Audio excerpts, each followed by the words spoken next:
All right, then if I might, may I call the meeting to order and ask you all to rise for the Pledge of Allegiance. Mr. Barnhart, would you mind leading us in the pledge? No problem.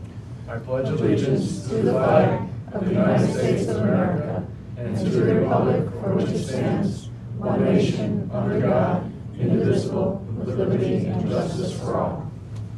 Thank you. Pat,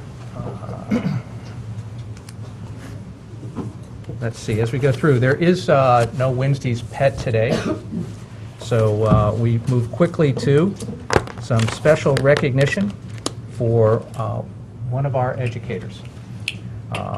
Roger Ludlow Middle School Principal Glenn Macno has been recognized as the 2013 Connecticut PTSA Outstanding Administrator, as Outstanding Administrator Middle School Principal. So, Mr. Macno, all right.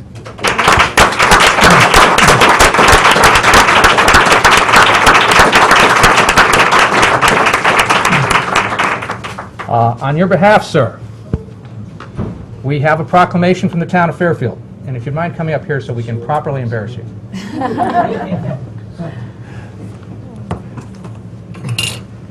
From the town of Fairfield, whereas Roger Ludlow Middle School Principal Glenn Macno was honored with the 2013 Connecticut PTSA Outstanding Administrator Middle School Principal, and whereas Principal Macno is an outstanding principal in so many ways, on the first day of school for sixth graders, Principal Macno was at the front interest of the school, introducing himself to every student and parent. The students know immediately who their principal is from the first day. No matter where you are in the school, students have the opportunity to see their principal at various places. And whereas Principal Macno is a great communicator, if he feels strongly for or against something, there is no doubt he will make his opinion known. The PTSA is grateful for his honesty and support when it comes to the education of the students at RLMS. And whereas Principal Macno supports all PTSA-sponsored events, through its cultural enrichment program, the PTSA invites many performers to the school. Principal Macno can always find a connection with the presentation and the students' everyday lives. Always an inspiring leader, Principal Macno was the one leading the way at the PTSA's final walkathon this year. And whereas Principal Macno is also a strong supporter of the arts program at Roger Ludlow Middle School, whenever the students are performing their concerts or plays, you can always find Principal Macno in the audience, appreciating the students' enthusiasm, dedication to their craft, and commitment to performance. He welcomes these special occasions where he can show and share the students' accomplishments with parents and the entire middle school community.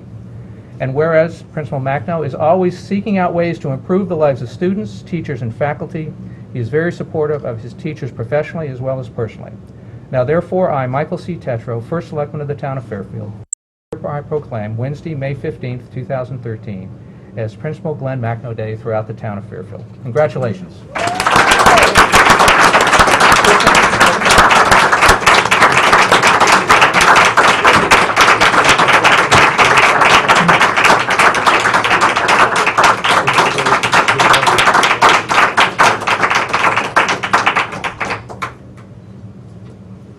One more, please. Thank you.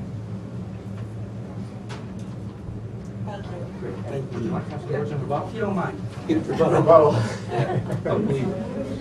know. I just really want to thank everyone.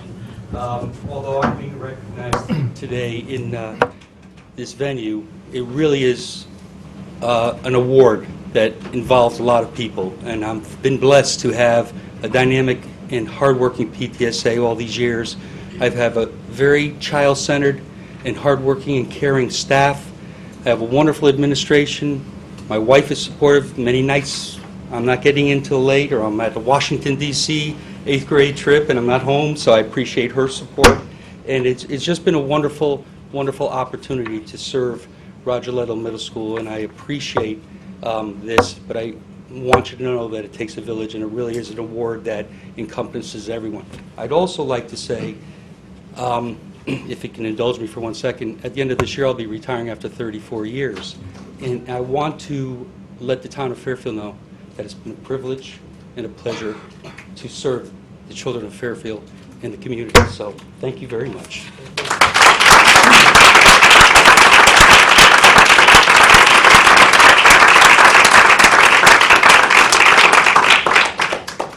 just to follow on, my dad was an educator and administrator here in town and was an administrator at the middle school level. So growing up, I had a chance to hear about some of the challenges that he had. And, you know, we talk a lot about award-winning schools. We talk a lot about quality education. We talk about student achievement. It's obvious to me that you can't achieve any of that without top-performing administrators and educators. So, Mr. Macno, thank you again. And if I could just add, your dad was my coach in high school. One of the reasons why I became an educator, so right back at you. All right, thank you. Can I have any following comments for that? Just quickly, I'd like to thank Mr. Macno for his service to our town, to our students, and for all the leadership and guidance that you have provided all the children in our town, and for forever affecting their futures in a positive manner. Thank you very much. And I would echo, as a parent who got to benefit from Mr. Macno's leadership, I'm moved and I'm sad to hear about your retirement. Happy for you, but grateful that we have had you all these years. Thank you. Next up on the agenda, another item of recognition for Town Clerk Betsy Brown and Municipal Clerks Week. And Betsy? Right. You don't get to hide in the back.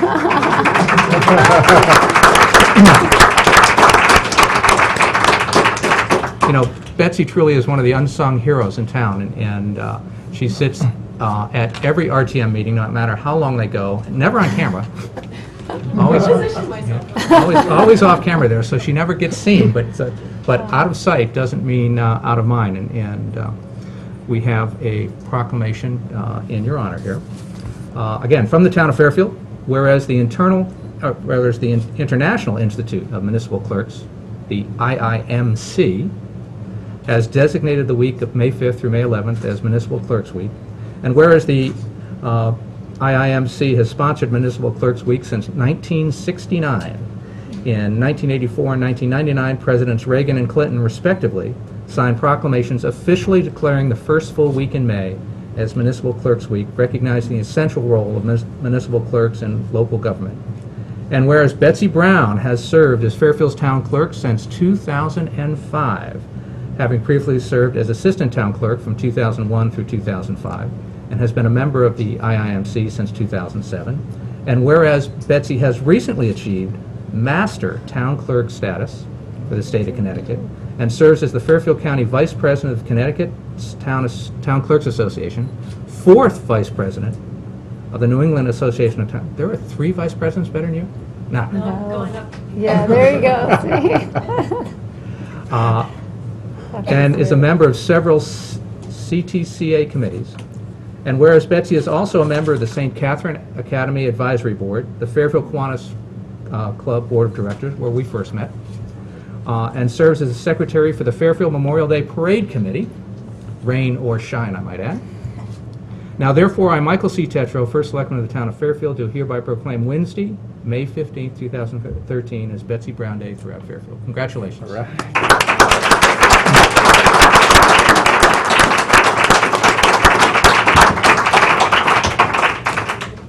Oh, okay.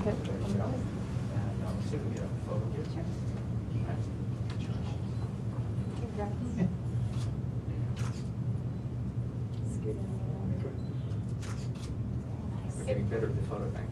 Would you care to say remarks? All right. I'd like to thank the Board of Selectmen for their recognition, and I would truly have to say I absolutely love my job, and I love the town of Fairfield. It's my hometown, and I would never leave it.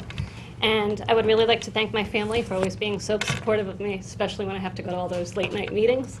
And I truly have the best staff as far as town clerk's offices go. They work above and beyond, and I wouldn't look good if it weren't for them. So I'd like to thank them as well. Thank you. Betsy, thank you. And again, you know, if there's a person who kind of represents the glue that holds a lot of this town together, your department and you in particular, in leading by example, do that. And it's been phenomenal working with you. And I've heard that from every single town department and every elected official. So Thank you, Mike. thank you That means again. a lot. Guys. Sure. Betsy, I'd like to congratulate you and thank you for all your service and your hard work. I've had the great fortune of knowing Betsy for about 20 years, and the service you have provided to our town, the glue that Mr. Tetro speaks about that keeps us all together, is very true. And you are, in many ways, the face of our town. The town clerk's office is, in many people's cases, the first place they enter our town for information, to learn about our town.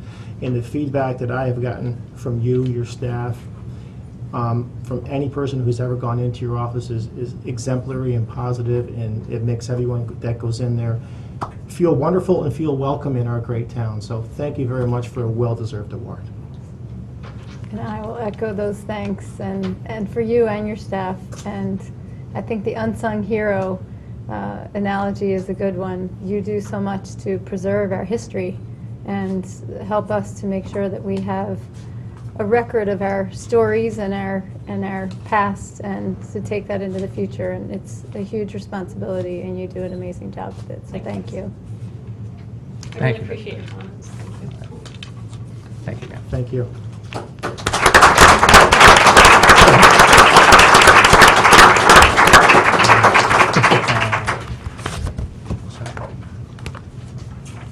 I would think we should, what I'm looking at is,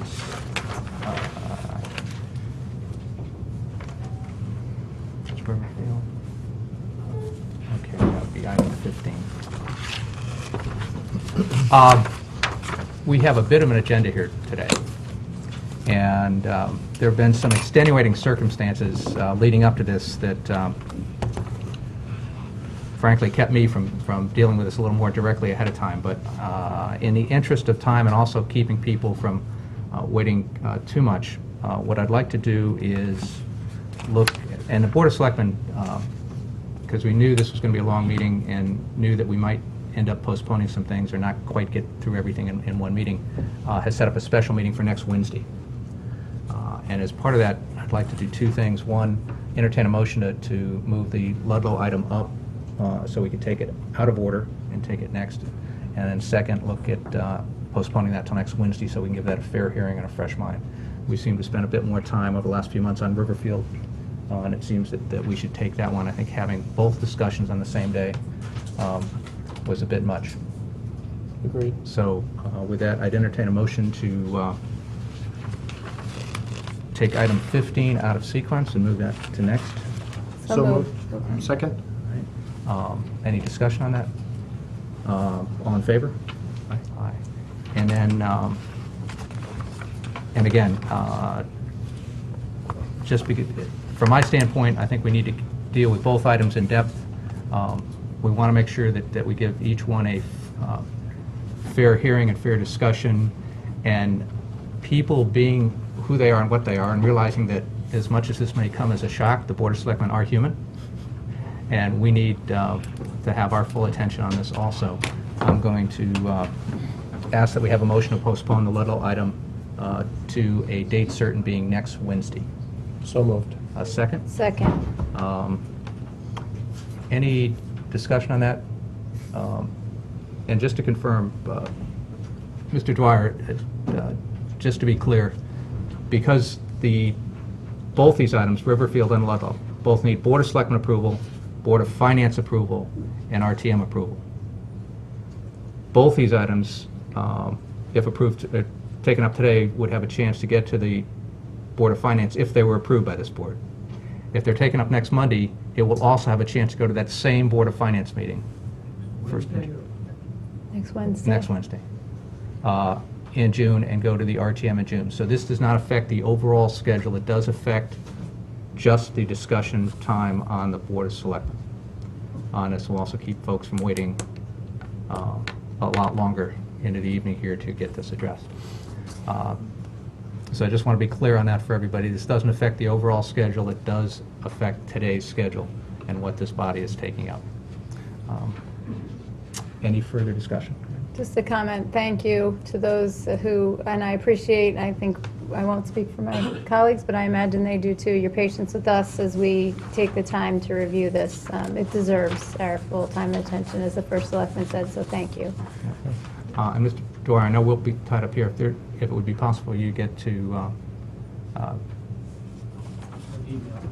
okay. but also the principal, too, just to let him know that we won't be taking this, we'll be taking it up next week when we do that. All right. Any further discussion? Just quickly, with all due respect to the folks that came here for this item, and with all due respect for the item itself, I will support this, and we will give it our full attention at next Wednesday's meeting. Thank you. Are we ready to vote? Yes. All right. All in favor?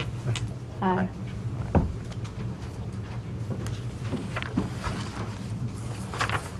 All right. Next up, the minutes. To consider and act upon the minutes, is it okay to take these as a group? Yes, I got through them, so. Okay? I have one minor amendment, but I'm happy to take them as a group as well. And then do your amendment on, okay. Consider and act upon the minutes of the Board of Selectmen and Finance budget hearings of February 19th, March 5th, March 11th, March 13th, and March 19th. The regular meeting of the Board of Selectmen, April 1st, April 3rd, a special meeting on April 10th, and a regular meeting on April 1st. May I have a motion to accept? So moved. A second? Second. All right, any discussion or changes? I am good, sir. One minor amendment of the minutes of May 1st, the Board of Selectmen meeting under item number 11, tax collector.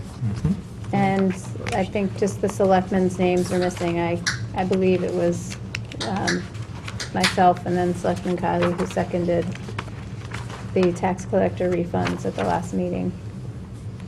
So just to add our last names in those respective places. Okay. Jen, do you have that? Yeah. All right, is there that's a motion to amend that? Yes, it is. Is there a second? Second. All right, Jen, you're okay on the wording of that? Yes. Any discussion on the amendment and the amendment only? All right, we're ready to vote? Yes. All in favor? Aye. Now, the minutes are before us as amended. Any further discussion? No. All right, ready to vote? All in favor? Aye.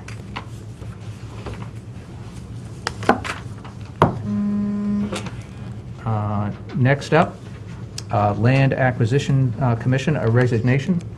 Stanley Garrell, from a Democrat from 42 Eaton Court, has officially resigned. I'd like to thank Mr. Garrell for his service to the town and specifically on this board. Again, we've said it before, and it's obvious from the number of volunteers involved that this town really does run on its volunteers. Thank you, Mr. Chairman. I appreciate the chance to thank Mr. Garrell and his wife, Stanley and Charlotte, who happens to be the reason that I'm here in Fairfield. And I want to thank Stanley for his service as they move on into a different phase of their lives. So I appreciate that time and commitment to the town. Mr. Kiley, any words on that? Just a thank you to Mr. Garrell for his support and dedication to our town. Appreciate that. All right. All right, next up, from the town clerk, to hear, consider, and act upon the following resolution as recommended by the town clerk. Resolved that Michael C. Tetro, First Selectman of the town of Fairfield, is empowered to execute and deliver in the name and on behalf of the town of Fairfield a contract with the Connecticut State Library for Historic Documents Preservation Grant. May I have a... So moved. All right, may I have a second? Second. All right. Betsy, did you want to step us through what this is all about? Just quickly, usually I apply for the Historic Documents Preservation Grant to preserve some of our old books. We are running out of space in our upper vault. Whenever we have a federal election, we have to keep all of the election materials for 22 months. So we're starting to get a space crunch up and back, along with our old tax lien books and everything else. And as a visual, this is the records retention schedule that I have to follow. Just every single document that's in my office, it's dictated by this book. So it would be a stationary shelving unit with archival quality boxes and the whole bit. And the company would supply the manpower to actually do the move. So, and there's a little bit of money in my budget to cover the balance. So it's a $6,500 grant, and it would cost $8,243 for the whole thing. Okay, so the short way to say that is there's no further impact on the taxpayers. Correct. Because it's within your existing budget. Okay. Any questions from the board? Betsy just answered my one question, so thank you. She's answered my questions. Okay. Any questions from the public? All right, back to the board. Are we ready to vote? Yes. All in favor? Aye. Good. Betsy, thank you. Thank you. Thank you.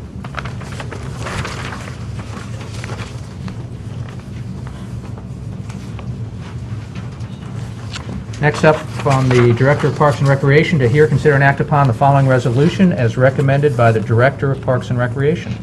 Resolved that Michael C. Tetro, First Selectman of the Town of Fairfield, be and hereby is authorized to apply for the 2013-2014 Fairfield Youth Services State Grant in the amount of $28,729, and to execute such documents as are necessary to facilitate the application, and further resolve that the town match funds for said program in the amount of $28,729, already contained in the fiscal year 2013-2014 budget in personal services, and further resolve that upon receipt of such grant funds may be expended as set forth in the grant documents. May I have a motion to accept? So moved. A second. Second. All right. Is there somebody from Parks and Rec here to step us through some of this? Gina, if you would, please. Maybe before you, Go ahead. and thank you, Jenna, for being here. I am wondering about postponing this item, and I would ask through you to Jenna if a postponement of this to the first meeting in June would allow you to meet the timelines that you need to for your grant deadlines. Mr. Tetra, we always sign contingent on town's legislative approval, so it would be okay if we push this back. The grant is due on Friday, so as long as I get your signature, and it is contingent on the RTM and Board of Selectmen. I believe it's been signed Okay. as contingent on full board approval by the town. So So it as wouldn't hurt. has been our custom, we've done that. Okay? So this, and again, in terms of the timeline, in terms of meeting the RTM, it would be going to the June meeting of the RTM, or is this on the proposed docket for the May RTM meeting? It's not on the May Okay. RTM meeting. Okay. Yeah, I think we'd have to postpone it till next week. It's got to go to the Board of Finance also, correct? No, just No? Board of Just- Selectmen just the and Board of Selectmen and RTM. RTM? Yes. Okay. All right. Then we could postpone it to the June one if that was your preference. So I would move to postpone to the first meeting in June. To I was allow- too choked up to talk after Glenn and Betsy anyways. I can relate. Is there a second? Second. All right. Any further discussion on the postponement? Thank you for your Okay. Any? consideration. Okay, thank you. All right. Gina? I think we need to vote on that, though. Yes, we do. Are we ready to vote? Yes. All in favor? Aye. Thank you. And Jen, you've Jenna. got that going to June, right? Thank you. Next up, from Director of Community and Economic Development, Public Hearing Neighborhood Assistance Act. Mr. Barnard, will you take us through what we need to do to officially hold our public hearing? Yes. The last several years, the town's participated in a state program, the Neighborhood Assistance Act program. The state provides a tax credit for charitable contributions made to qualifying community programs that are offered by nonprofit groups or municipal agencies. So there's no town funds involved. We have to notice this, conduct a public hearing, which we're doing today, on the applications received. It has to be approved by the legislative body of the town, this body, as well as the RTM, and then it has to be approved by the Department of Revenue Services, after which then these communities are free to possibly solicit and receive cash contributions from corporations that would in return be eligible to apply for a state tax credit for any contributions made. So as I said, we received 9 applications by the deadline. Those were noticed in the newspaper. There is an opportunity for the public to comment on those applications received, and then I would ask for your approval so that we could then go to the RTM, which would be in June, but it will be in time for our, we have to get these applications up to the state by July 1st. Any questions from the board? No, thank you, Mr. Barnhart, and no changes in terms of the program structure No from the changes past. in terms of the It's same. program structure, and there are no local funds involved. It's strictly a state tax credit that would be, for which or corporations could then apply if they provided those contributions to these programs. Just a follow-up comment. It's a wonderful list Yeah, it's to look at with some really innovative programs, Yep. and it's great to see not only the community, but even some of our own town departments really being innovative and forward-thinking, so We got Good a to see. very good response, and just our reason for participating is it helps leverage and bring in funding into these, into the community that helps support these many worthwhile programs. And last year, I think we were able to receive over $50,000 in contributions from business corporations in support of these types of programs. So it's a great way to leverage that support and help these organizations meet very worthwhile causes. So just to be clear, what this does is we've identified certain programs that are now eligible to benefit from Correct. corporations. The corporation would give the money to the organization and then receive a tax credit, They would then be eligible to apply for and receive a tax tax credit. credit back from the state. Okay. So at this point, I would ask if there's any comment, that would be if you could get public comment in terms of, that's the public hearing part, I guess. Okay. Just before we do that, the key to the success of this then is getting kind of good publicity out about this to organizations in and around Fairfield, because they could be from someplace else Yep. down in Norwalk or Stanford and still Right. make a contribution back here, and they would still be eligible for the same program. These are the Fairfield programs that if they make a contribution to, they get to apply for that state tax credit. That's absolutely correct, yes. Okay, very good, very good. All right, any further questions? All right, any comments from the public? All right, seeing none, we're back to the board. Mark, could you step us through, how do we publicize this or what are these organizations doing to publicize it? Well, we recommend that these organizations, many of whom work with companies, may have relationships with companies both in Fairfield and outside of Fairfield, continue to do so. We will publicize this information through the press, through the media, as well as our website. And we do occasionally get inquiries from businesses such as the Newman's Own Foundation the other year called us and asked for a list of charitable causes for which they could contribute under this program. So it does work. As I said, last year we had a pretty good year. And I think it's a very worthwhile program. It doesn't involve much in the way of our time and effort to get fundings into the community. Yeah, and it looks like it's, an excellent list of agencies. We've got Wakeman Memorial Association, Fairfield Senior Services, Fairfield Theater Company, Connecticut Challenge, Fairfield Public Library, Pilot House, Special Needs Resource Foundation, and the Fairfield Police Department are all listed as potential agencies for this. All right, anything else we need to know? That's it. Thank you. All right, Mr. Barnhart, thank you. Do we have to vote on that? No, that was a public hearing. Just a vote. Well, the next item is the Next up, item 11. To hear, consider, and act upon the following resolution as recommended by the Director of Community and Economic Development. Resolved that the applications received under the Neighborhood Assistance Act are hereby approved, and that the Director of Community and Economic Development is hereby designated as the municipal liaison of the town of Fairfield for this program. May I have a motion to accept? So moved. A second. Second. All right, Mr. Barnhart, will you step us through what that's all about? You're simply approving the list so that I can then go to the RTM with the same list. Then, as we mentioned, these organizations would then be able to solicit and receive contributions from businesses who could then apply for and receive a tax credit from the state. The other requirement of the program is that each town that participates needs to designate a municipal liaison, and I have served in that capacity for the last several years, so I'm happy to continue to do so. All right, any questions from the board? In other communities, is the person in your position the liaison, or are there other? It depends. Sometimes smaller communities, I think the first selectman or mayor's office Okay. may serve that function, but oftentimes it does fall under the auspices of community economic development. Great, thank you. Any other questions?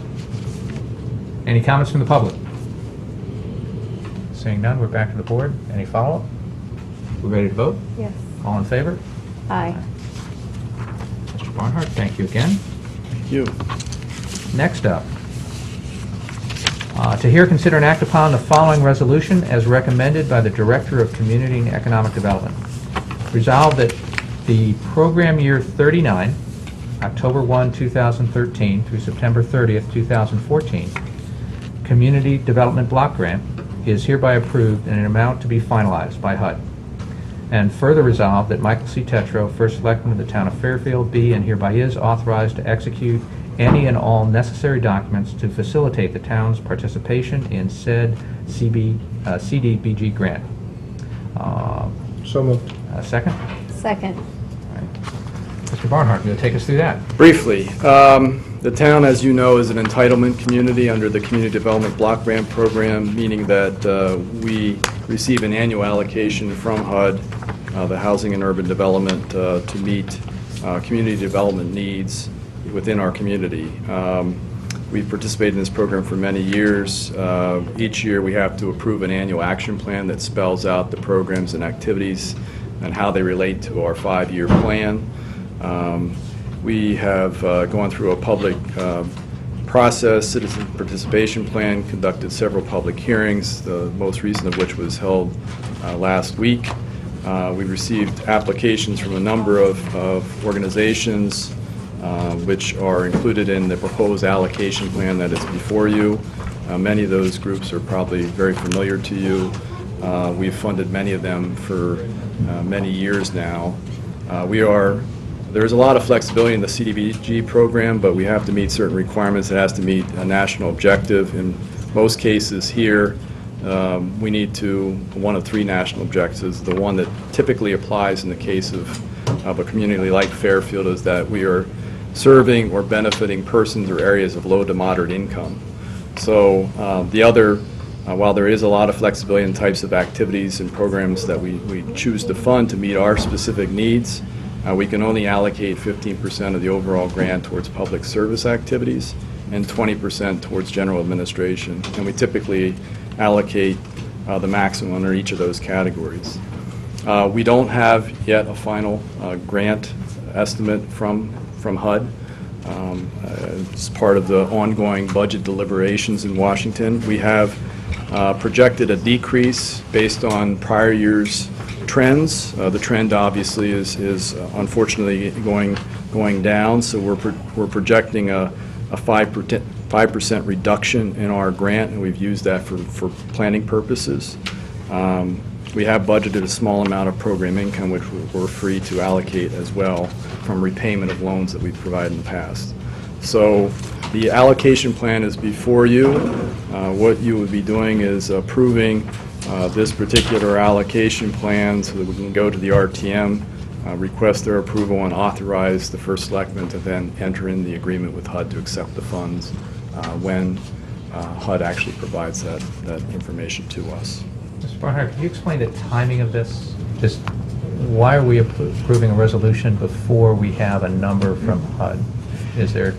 It's not atypical that we sometimes have an estimate, an estimated amount or a projected amount, but the amount typically does not get finalized until sometimes after we actually have to submit the annual plan, which is 45 days before the start of the program year.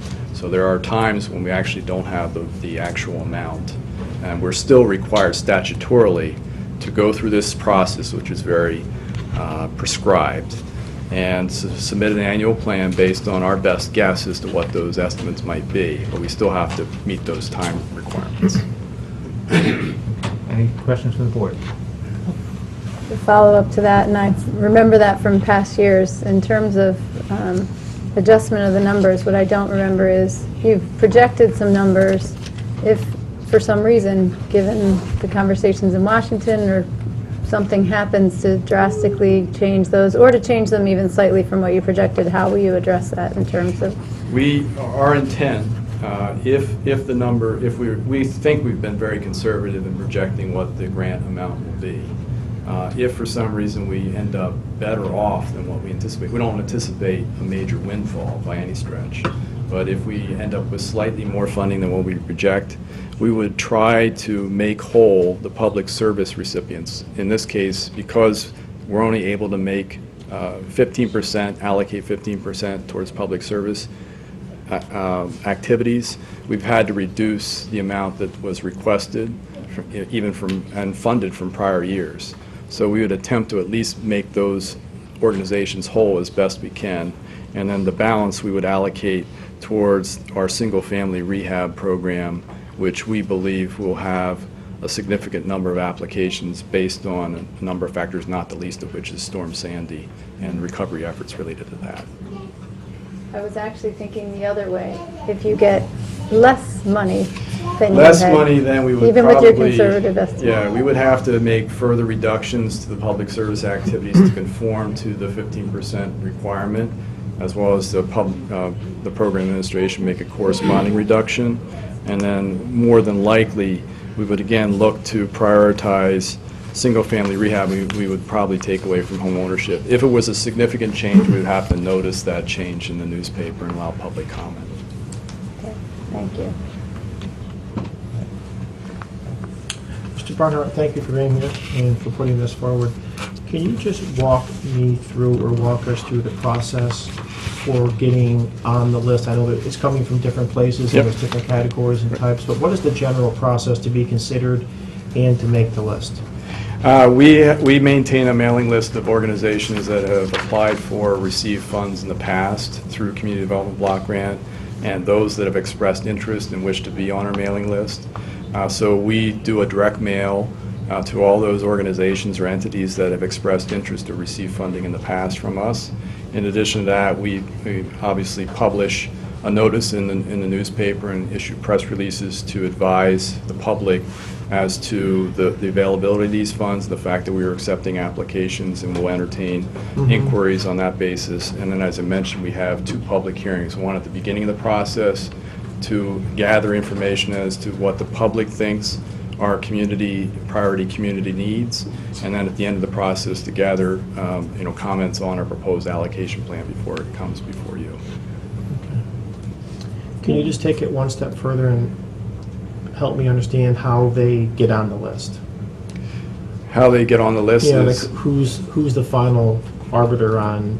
Oh, well, what- I'm sorry. on I'm what sorry. In terms of decision- how we arrived Yeah. at this allocation plan, Right. pretty much any organization that actually submitted an application, we did not defund any organization or not move forward with any application that we received. We may have altered the amount requested to conform to our budget, with the exception of the only organization that we are not recommending that we provide funding this year, which has received funding in the past, is the Jewish Home for the Elderly. They are receiving funds under the public service activity, I saw but that. they also requested funding for a capital improvement project at their campus, which is currently, as you may know, for sale.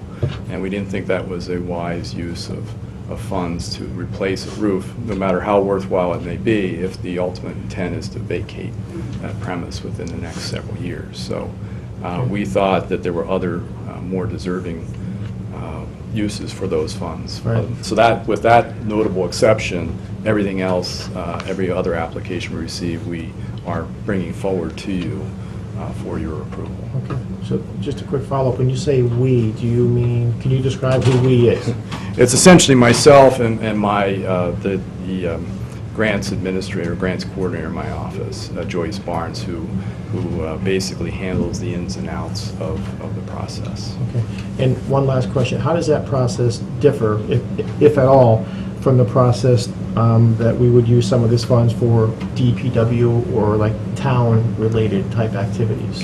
Well, and again, we've traditionally funded street and sidewalk Sidewalks. improvements Yeah, right. in the past years, so each year I reach out to, I do send out a notice to all the department heads I specifically have conversations with Public Works, given their interest in receipt of funding in the past, about their potential needs. And we work closely with Scott Bartlett and Joe Michelangelo to figure out, we're basically funding street and sidewalk improvements that they've prioritized, they've identified on their list of needs. And we just then, myself and Joyce, will look at to determine where they might be undertaken in eligible census tracts to meet our requirements.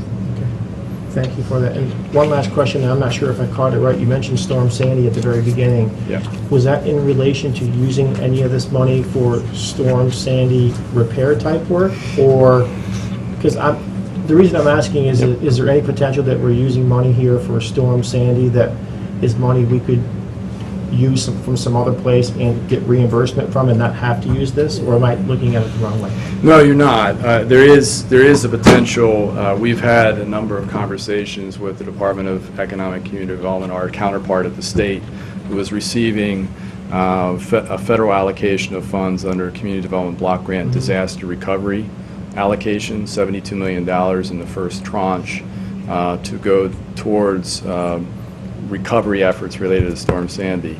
Some of those funds will be allocated, as we know it today, based on the state's allocation plan towards owner-occupied rehab and mitigation. Okay. We will not try to compete with those funds at all, but we are trying to fill the gap in the immediate. We're receiving applications currently from folks that are looking to make improvements to their dwelling units, some of whom may have suffered damages in the storm. And we're not sure exactly what the requirements or terms and conditions under which future state assistance might be provided. In the meantime, we're doing our best to try to meet the needs of our residents under our existing program authorization. That was my question. Right. I think you hit on it. So you're confident that the money we're using here is to assist and help our local people who may have been affected, but without being duplicative to other money that might be Correct. coming from someplace else? Correct. Okay. Thank you. Yeah, and just to point out to everybody, Mark does a phenomenal job of balancing kind of different sources of grants for the town and looking for different ways that he can match funding that might be coming down or grants that are available with town needs, either those of nonprofits and different groups in town versus town departments that are actually trying to complete capital improvements for the town. And I think over the years, you've kind of matched those up very well. Storm Sandy complicates that because you've got more buckets of money that are harder to reach. Yeah. But one of the challenges, each of those buckets of money has different restrictions or guidelines or rules, if you will, on how to get your hand in it. It's very frustrating for the residents. It's just as frustrating for our government officials. And we met with the state folks that are still yet to decide exactly how they're going to put Allocate in those place funds, right. the guidelines for that $72 million tranche that Mark mentioned. Who's going to be able to get it, how they're going to be able to get it, exactly what the guidelines are, where it goes for.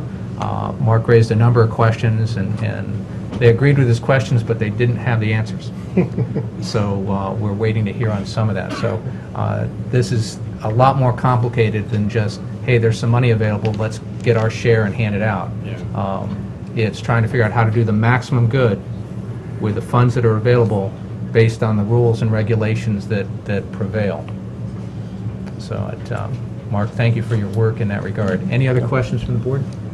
Comment. The first selectman just used the word nonprofit, which has been a big part of our budget conversation, and actually occurs to me that it might be helpful when the committee meets again to have you, if you would, join the committee and talk a little bit, since there are some of the nonprofit agencies, and looking forward, that may be helpful to have that right hand, left hand, know what each other is doing and have that conversation. So I'll leave that to the committee, but I'm just mentioning it now because some of the same organizations that we support through our budget.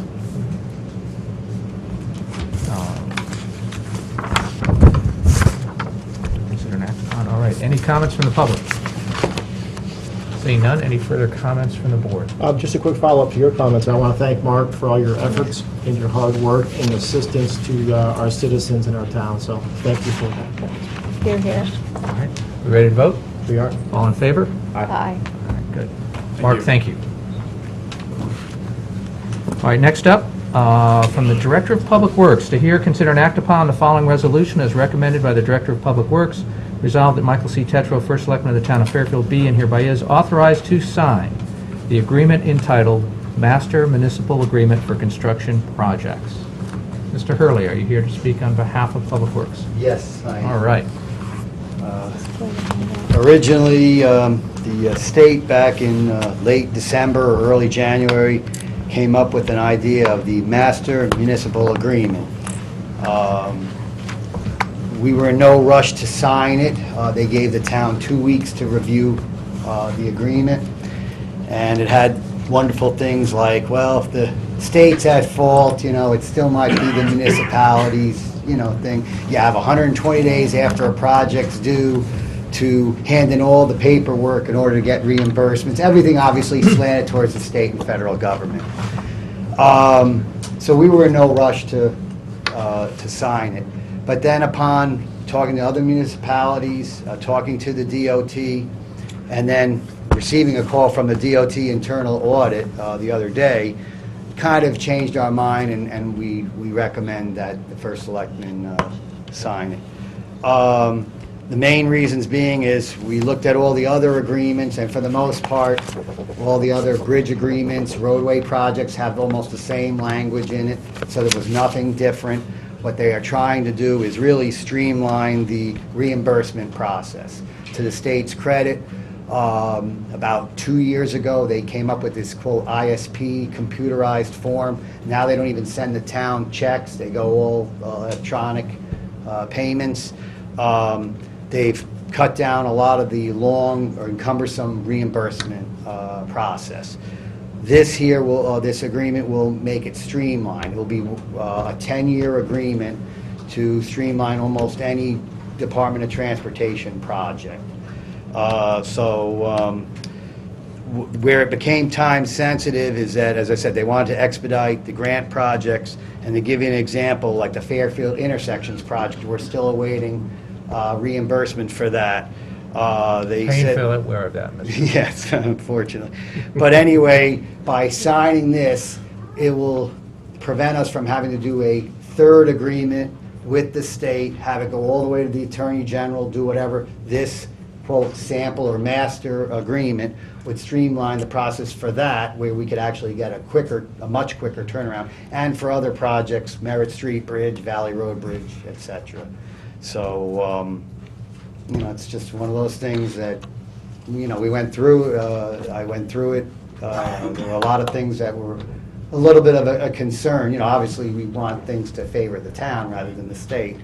But for the most part, it is the same language that's always in there. And I did mention to Hugh Hayward from the DOT that if there was something specific, or if, for instance, there was something that delayed the project, or the paperwork was abnormally massive, that we could, quote, renegotiate or do something like that. He said, the town always had that option to do that, as long as we knew ahead of time and inform them if a problem came up as soon as possible.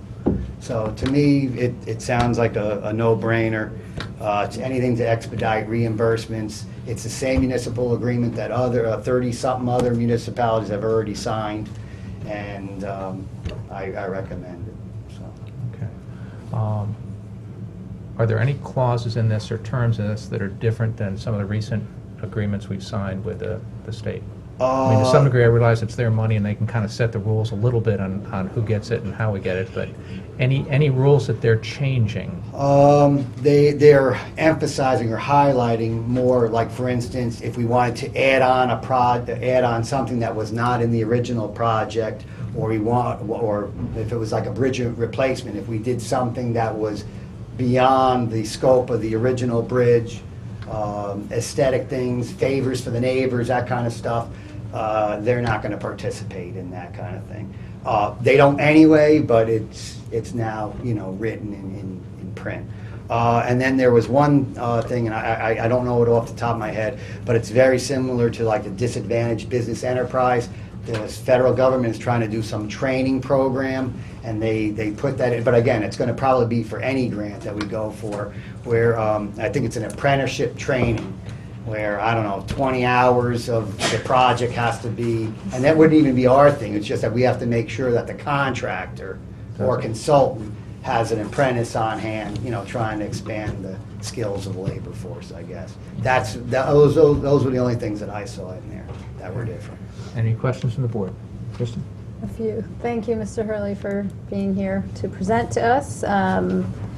Timeline, you mentioned 2 weeks. What's the timeline now, and are there other approvals that you need after this? Well, again, this would be the master agreement, all right? There still might be supplementals, but it just would avoid the whole, I think, Attorney General and some of the other. We would only be like dealing with one fashion of the DOT versus 3 or 4 facets of the state, you know? And as far as timeline for this, I know you had a full agenda, but when I got the call from the DOT internal audit, they're trying to get all the intersections project was under ARA funding, and they're just, there's $25,000 left of ARA that the region had, and I believe it's been put back into this project. We already had, I think, 1.1 million of ARA money that's been long spent when the project first started. But there was left over for the region. They, rather than give it back to the feds, they want to keep it in the region. And so there's an example of if we get this quickly with the master agreement, we can at least get $24,000 more than we would have if this were to linger on. And I certainly wouldn't want to leave any money out there that we can bring back here. That makes sense. But one of my other questions is, you have reviewed this, and Mr. Tetro's question was the same as mine in terms of differences. And it sounds like there are ways for us to back out, but I wonder if the town attorney has reviewed this, or did you consult with anyone else in terms of contract review? We have not on that. We were looking for as I said, we were in no rush for the agreement. Certainly, I would advise, you know, if the resolution is passed, that authorizes the first selectman to sign, but if he wanted to throw it by legal first before signing it, a couple of days or something, or a week, I don't think is that critical. So, you know, in that sense, but I just, you know, to get pushed down, you know, a month or so, we might run the jeopardy of losing that additional funding. One other. Go ahead, please.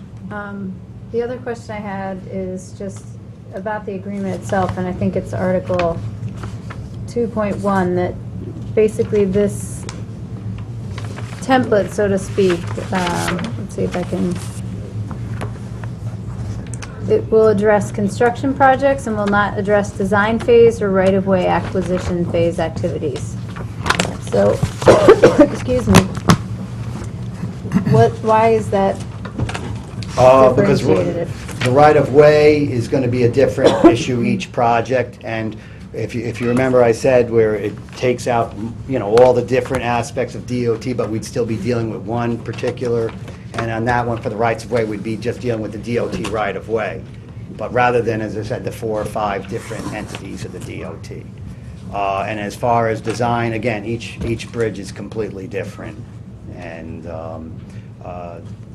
they'll have like a subset agreement with the numbers in it. If you notice this agreement, there's no finances, there's no anything. This is, I think, really just that if every agreement has, we'll call it the meat and potatoes of every single one, then maybe the Attorney General doesn't have to, you know, or if he does sign it, he knows that since it's the same as every other one, it's a lot quicker than the 6 to 8 weeks that it takes just for that one person alone to review. So if I'm making any sense, it's the streamlined process, but there'll be a little subset of each agreement that would be reviewed by the town and the one facet or the one division of the DOT. Okay. I'll pass for now. Thank you. Thanks, Bill. Sure. A couple quick questions.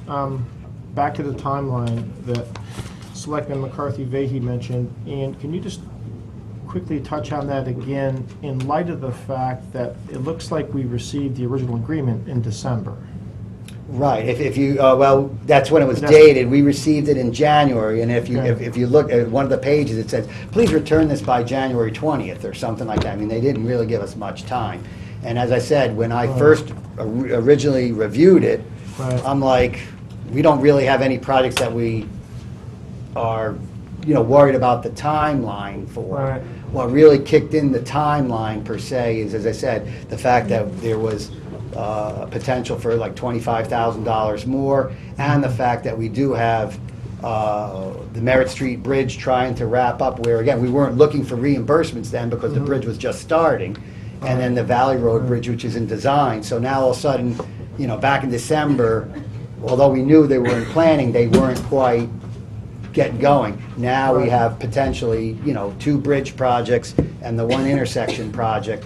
And this may or may not, I don't want to get into it, but this may or may not affect the railroad as well, if there's any money left over for that. But I'm not, familiar on that. But it's just, it's really trying to streamline and expedite the Right, process. so that's all helpful, and, it's also an agreement that's quite complicated. There's a lot to it. There's a lot of legal language here, and there's a lot of obligations going back and forth. Many that are similar to what we currently do, but some that are dissimilar. Some that you were uncomfortable with at first read, and now you're slightly more comfortable with, if that's what I'm hearing. Well, again, realizing that the state, because I asked, is there any Right. possibility to change this master agreement? And basically was politely, no, it's the same we're trying to make it the same for everybody, so it's, Right, Yeah. and that also makes sense, that there is a master services agreement that's in place for all the towns in the state. And I can understand that process, and I can understand that thinking and wanting to streamline it, and I can, greatly respect the process. I think what troubles me a little bit is that it's been around for almost 6 months, and it hasn't gone through legal review that I know of, back to the legal question, and I'm not sure if it's been reviewed at cursory level, even by the town attorney, or even at a level where he has spoken with other towns and municipalities that have signed on to get feedback from them, from their experiences with the contract, and if there are any changes to any of their contracts. It's a pretty complicated document. There's a lot of stuff in here, and I'm a little uncomfortable, with it being so urgent today on May 15th, when it's been sitting in town hall since January or December, and I don't want to lose $25,000 either, but I don't want to sign a bad deal or a deal that we might regret we signed to be expedient for a little bit of money. and then the other question I would ask on that, and maybe it can be done concurrently or not, and forgive me, I don't always know the process on it, is in one of the examples, they said that it could be just reviewed by the Board of Selectmen. But like on some other projects, especially when it involves finances, Right. we have to go through the Board of Finance and the RTM. And if that project were, were to go, if that were to be the case, then maybe concurrently while it's going through that, the town attorney could look at it. I have no problem on that. If it's just, it only has to go to the Board of Selectmen and continue, I can double check, and if it's just a 2-week window, you understand what I'm saying? The 2 week, we probably have a week or two, but if we were to push it back, a couple of months, then we run that risk of that. I hear you. And as I said, I'll take the blame, but in terms of, Joe and I kind of holding on to the agreement. But as I said, when I called in February, there was a total of 2 municipalities that signed up for it. So, there was no great shakes Yeah. on that. And now, as I said, because there's at least some sort of advantage for the timeline to our liking, is why there's that, quote, sense of urgency. But Understood. by all means, I would have the town attorney, Bill, Go through, sure. just to No, please, follow Tom. up on Mr. Kiley's question, just to be clear, from the state standpoint, which bodies are they asking to have? Well, that they didn't make it clear. In the example, they said it's just a Board of Selectmen. But then they do ask for, I believe, a resolution, and usually the resolution is signed by the town clerk. So I'm not, and when I actually asked about that same question, it was, well, it's up to the town, was the response I got from the DOT. We've heard that before, actually. Oh, I don't know if that's good or... Not necessarily from or- you, but from Yeah. the state. A couple thoughts about this.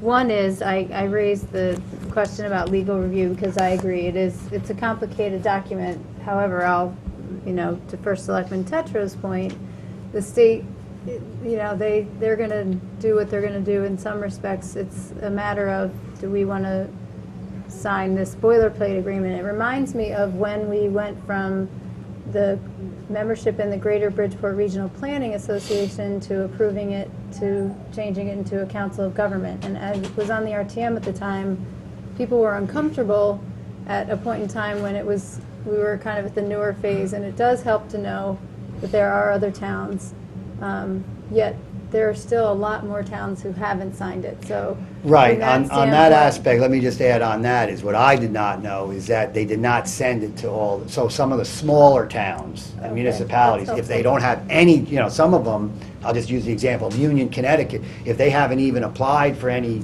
grant money in the last 5 years, they haven't even gotten this agreement. It was mainly the municipalities that had almost yearly projects through the DOT that got them.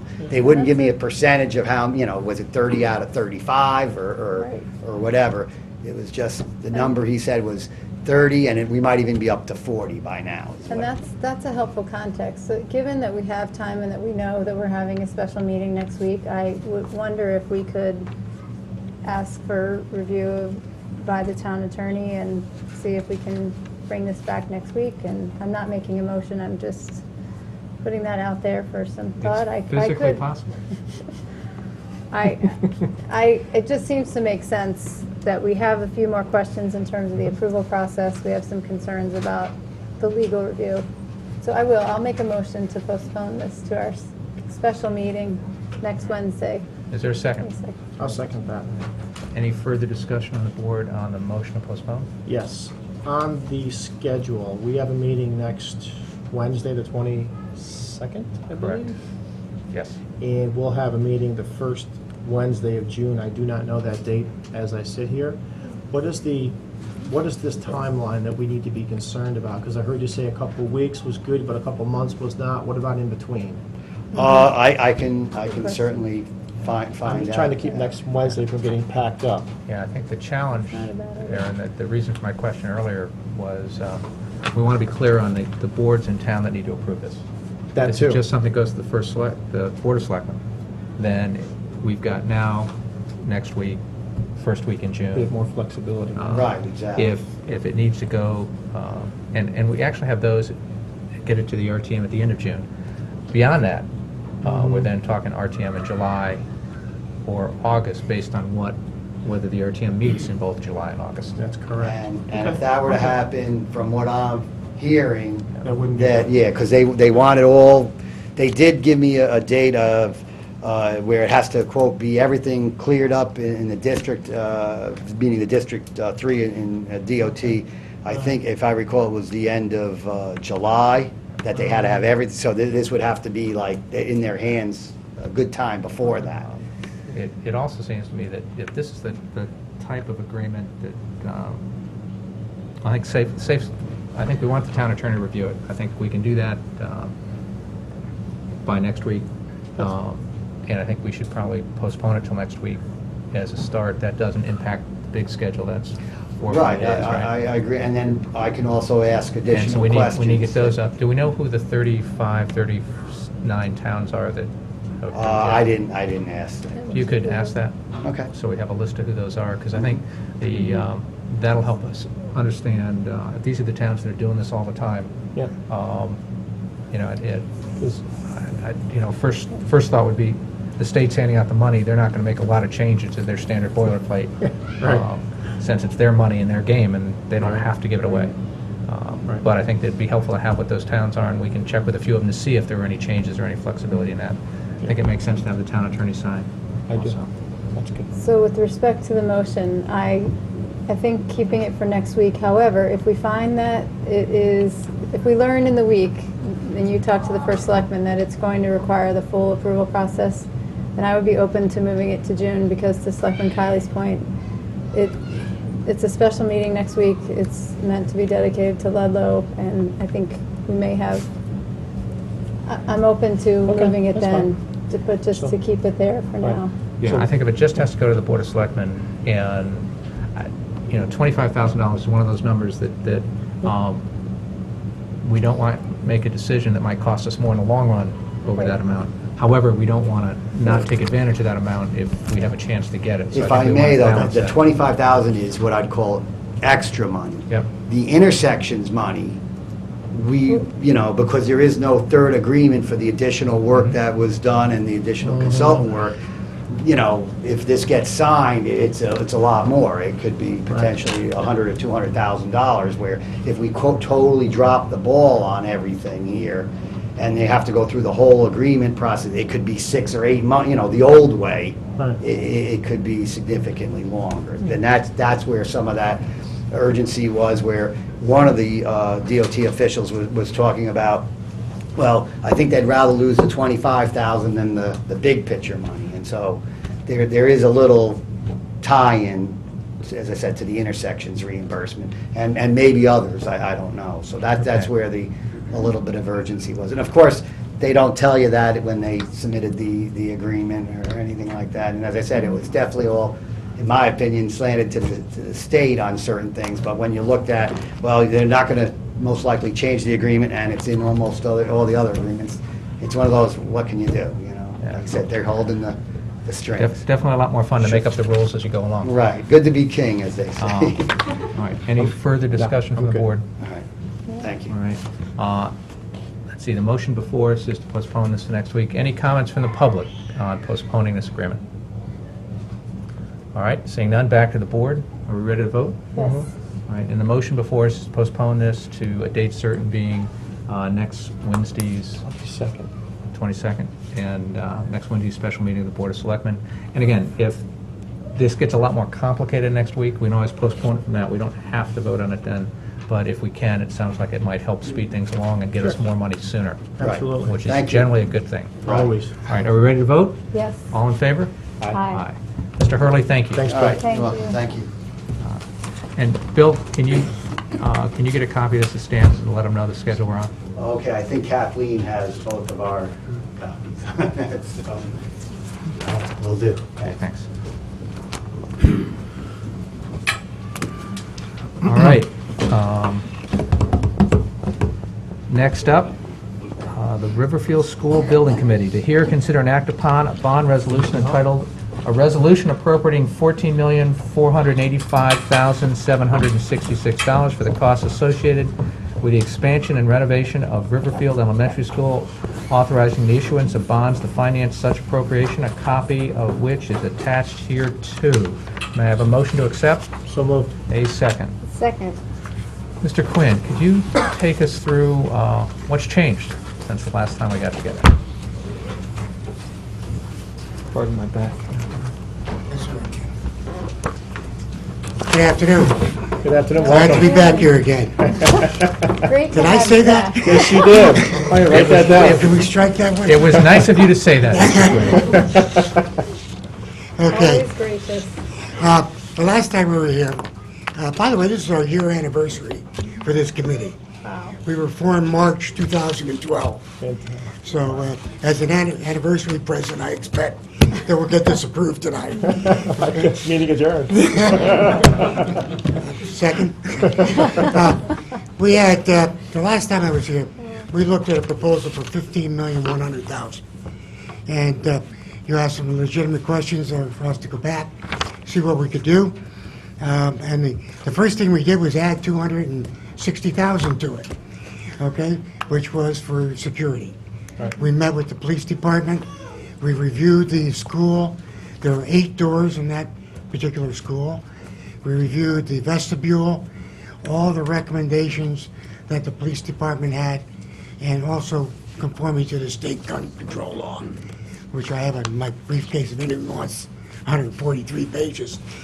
But, you know, we did add it in, and we had a 15.5 number. We looked at that, we knew that that's directionally not where we wanted to be. We know that the waterfall was $13 million. So we took a look at various other options, and we looked at option C, which reduced the square footage, okay, by 1,000 square foot by shrinking the service areas and doing some kind of changing of some of the areas, conference rooms and other minor areas. And importantly, though, in this particular option, okay, option C, we sat with the Central Board of Ed, and they came up with $325,000 in FF&E costs, which they believe they could fund through the current material and furniture they have in the system. And that was a big thing, and I applaud that significantly. That's a big chunk of dollars. So by the time we looked at that 300,000 and the reducing of the 1,000 square foot, we were left with a budget of 14,850. We then said, okay, one more time. We worked with the principal, we worked with the central board and with the committee, and we looked at other options that we could do. And the one that came to mind for everybody was combining the science classroom with a larger music room. There are 2 music rooms here, okay? This one is combining it with one of those rooms. And it was, according to the principal, it was something that they could manage. And in doing that, we were able to reduce the square footage by another 1,100 and bring it down to 14,485 as the budget. From there, we looked at, from there, we looked at how can we get closer to the 13 million, because we know that was in the waterfall. And it is important, especially in this given economic times. And we looked at the only major item left on the table is to remove air conditioning, which totaled out to be $775,000. Okay. We don't recommend you do that. We very, very strongly don't recommend you do that. We believe that this school and the work that we put into it is 14,485 is a fair, reasonable number and provides the environment for a healthy, productive educational facility. If we look at air conditioning, it is not a luxury. It certainly isn't a luxury in this town, in this day and age. If we look at in terms of the health of the kids, in terms of allergens, in terms of allergies, and the other things floating in the air, okay, I can tell you that from a personal experience, I'm an old man now, I'm 71, and this is the worst 2 years I've ever had for allergens, okay? It is there, it is changing, the environment is changing, okay? But also, they also get run down. You know, kids and teachers are going to look for something to cool down when it gets that hot, and it does get hot in the school, okay? And we don't want them open the damn windows, because that's going to be a security risk, as we'll find out. So if they're in a hot room, they're going to look to get cool. They're not going to look to do that project the best way possible. They're not going to enhance the educational opportunity. What they're going to be looking to is to cool down. It's more of a basic need than learning 1 + 1 = 11 or 2. But seriously, it's important that we recognize this is not a luxury. This is something that we need to put in all these buildings. I standing here today, you had the air on. If you didn't, I wouldn't have the jacket on. I probably wouldn't have the tie on. I would stop there, okay? But that's due to popular demand, by the way. But you know, it's really, really important that we understand that air conditioning, okay, in today's environment, and especially in a crowded environment, okay, when you have 500 children and another 60 people stay in that facility, we need to have a facility that they can learn. Now let's talk about security. We're spending $200,000 to make sure that this school is really secure in terms of all the doors and the windows, the vestibules. Okay, we've added 150 feet to the vestibule so that there's enough room, okay, for us to transact business in that vestibule without letting people in. Okay? The police recommended it strongly. Have a vestibule, because their philosophy, so you know, in school security, is you gotta buy us 3 to 5 minutes. If you buy us 3 to 5 minutes, we'll have everybody here. And by George, that's what we're doing. Okay? We've got a facility that we believe, along with the police, can buy us at minimally 3 to 5 minutes. And I'm not going to go into everything that's in that security for obvious reasons. Okay? Because if you publicize it, then people can defeat it. But I can assure you, okay, that we've taken this extremely seriously. So, as we look at this proposal, the emphasis on school security, a working environment that's conducive to focused work, free from health and security concerns, and that's where Fairfield should be. We really believe we need to be the leaders, and the leaders in health and the leaders in security. So I'm recommending very strongly the 14485, and the committee is also. And I'd like Ken to take you through the floor plans of our project. Great, thanks, Tom. I just bring this in So I just want to be very curt here first, because I think it's pretty clear. But this is the scheme we presented to you last time. This is the 15.1. And what we did was we highlighted the changes in yellow so it'd be easy to see. So spoke with the police. This vestibule got bigger. It had been bigger before. We reduced it for value engineering. It got bigger again. And that brought us to the 15.65. Okay. The next item we did was, because the vestibule got larger, we were able to take the seating out of the office area. And that allowed us to get the occupational therapy PT room into this without making this actually more efficient, which took it out of here, which allowed us to pull this back.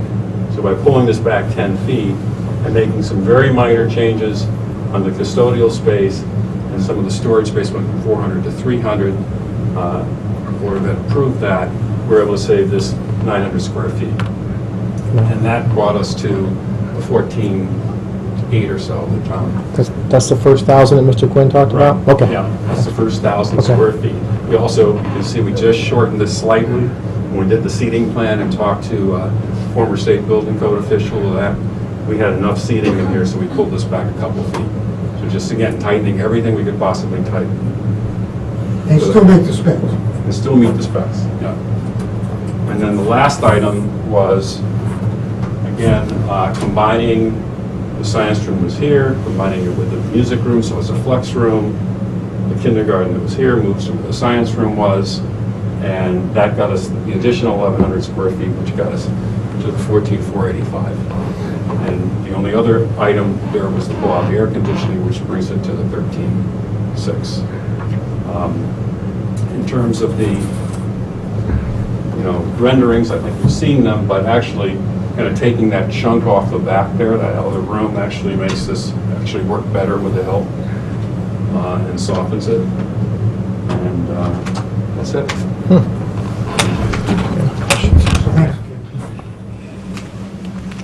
We did go before the Board of Education last week, and we gave them the same 5 options we're presenting here tonight, and asked them if they were going to at least informally approve them, okay, in terms that they would be able to live with, because we did change some of the specs, okay? There's 1,000 here, there's 200 here, and so forth, okay? And they willingly agreed to it through the office of the chairman, Phil, and Pam. We were able to get their approval, so they're in agreement to all the options that are before you. Okay, so there's no concern about that in terms of the Board of Selectmen, whether or not these are palatable to the Board of Education. Okay, so, for that, I'll just say in my closing, okay, this has been a long project. It's been an arduous one. committee's worked very hard with some very fine and distinguished professionals, okay? And we have wrung every single dollar we can find out of this place, at least twice, okay? And we're asking you tonight to vote on the bond resolution of 14,485. And I'll answer any of your questions I can. Okay, thank you. Any questions from the board? Mr. Kiley? Thank you, sir. Welcome, Mr. Crane. Welcome again. Welcome back, right? Yes. The first thing I would like to say is a huge thank you to you and your committee. You have dedicated a full year of your lives and gone to countless meetings and presentations, and you've done a fantastic job, and you've been reactive to the needs of the school and the students and the faculty and the town, and we're very appreciative of that. Thank you, thank you, and thank you. And I hope that the next year of the lives of everyone on that committee is a bit, less stressful. Does that mean I'm leaving? Oh, not quite. I also want to thank you and thank the committee for addressing the security need. We talked about that briefly in our previous meetings, and we've had plenty of discussions about security at our schools. And the security additions here provide not just the security that I think the school needs and deserves, but I think it also provides, in fact, it does provide the leadership that the town deserves on how to secure our schools and how to look forward for all of our schools and what we can do to safeguard each and every one of them in a similar and consistent manner. So thank you for that work and that leadership on that. That's a great addition, right? Oh, absolutely. As far as the first 1,000 feet that are coming out, are you comfortable?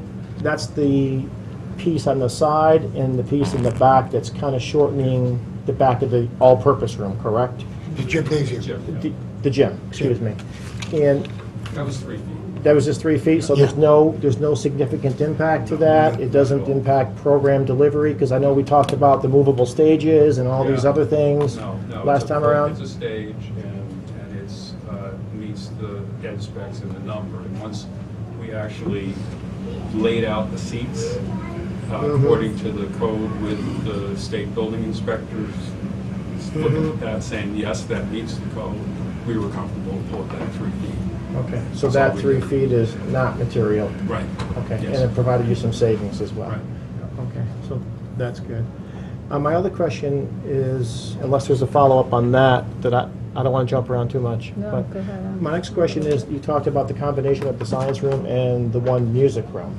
So I guess I just would like to know, are there any negative educational impacts to that? Is that going to impact program or delivery or the ability of the students and teachers to utilize those rooms to their capacity and, for the purposes that they're intended for?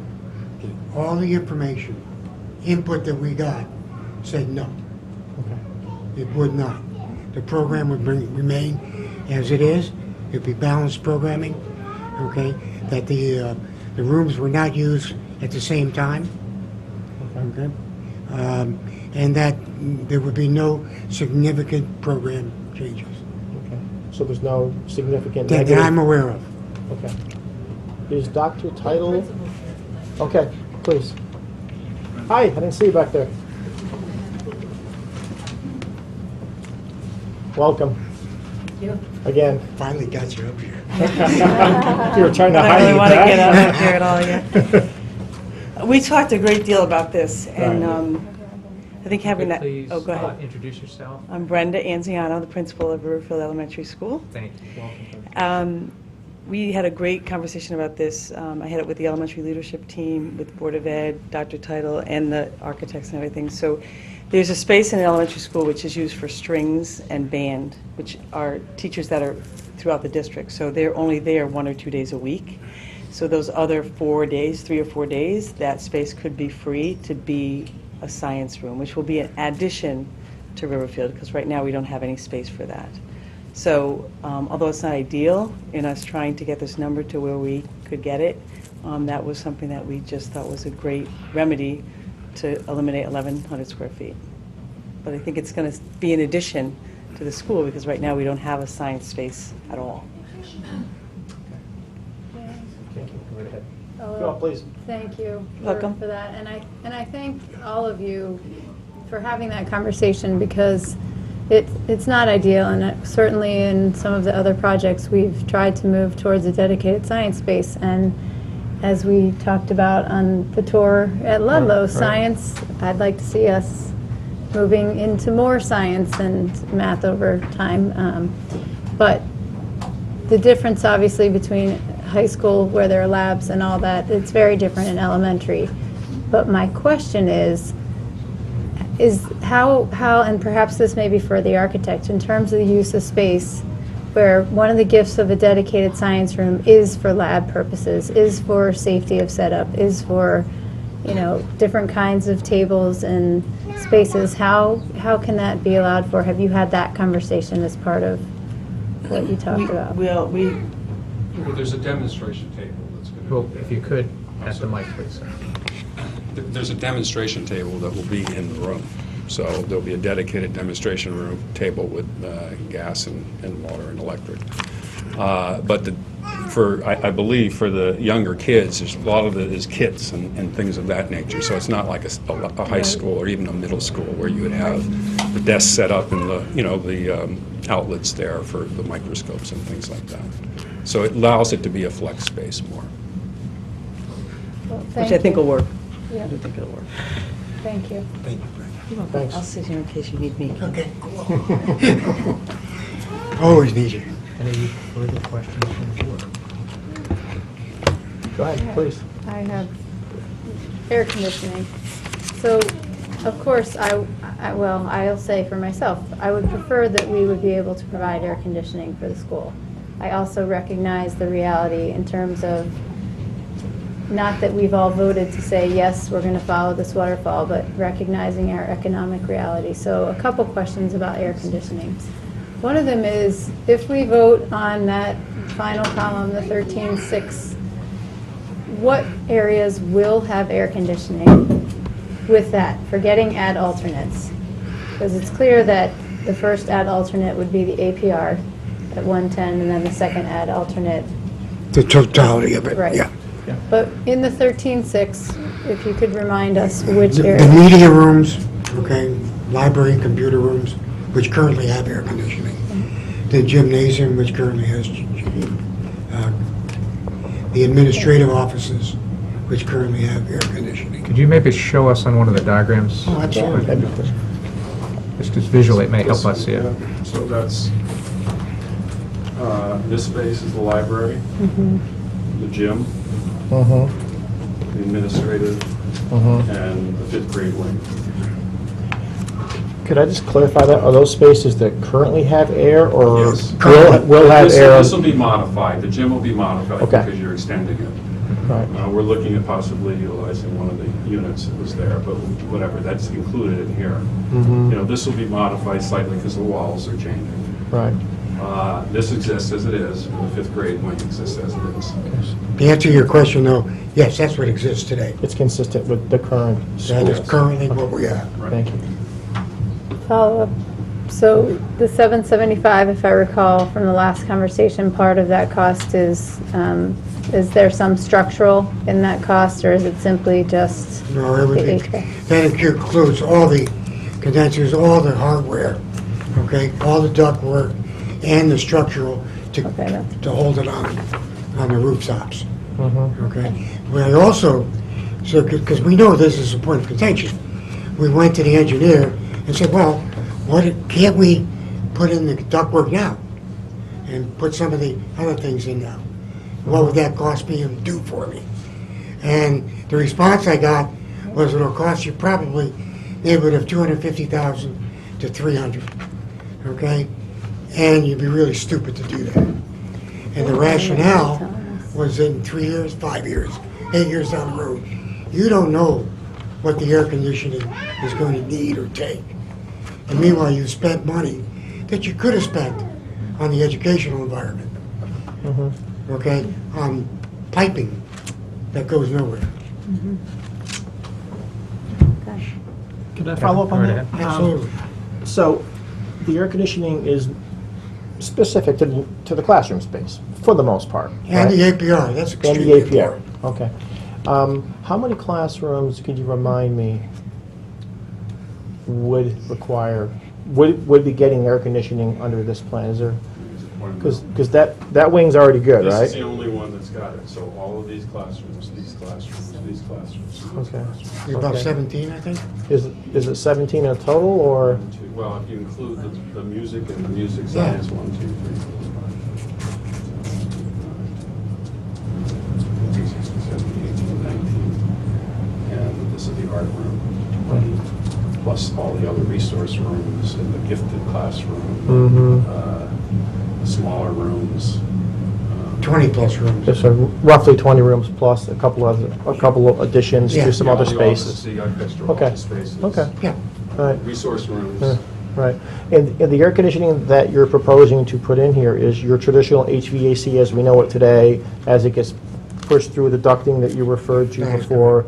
It's nothing, it's no new product that's out there, It's or not a a new- different no, product, no. or anything along those lines? Absolutely not. We are Okay. not reinventing something. Right. And the ductwork for those classrooms needs to be installed, correct? It's not currently existing. Right. That's correct. Right. Did you guys price out the air conditioning units that are becoming more popular these days? I think they're actually air conditioning and heating units in some cases. The ones that are wall mount. The that can- Mitsubishis. Yes. Yes. That can go into a room, that can do a room. I'm getting a quote on my house today. Yes. Those are becoming increasingly popular, effective, and affordable, is my understanding Yeah, from it's- watching television, but, No. you know.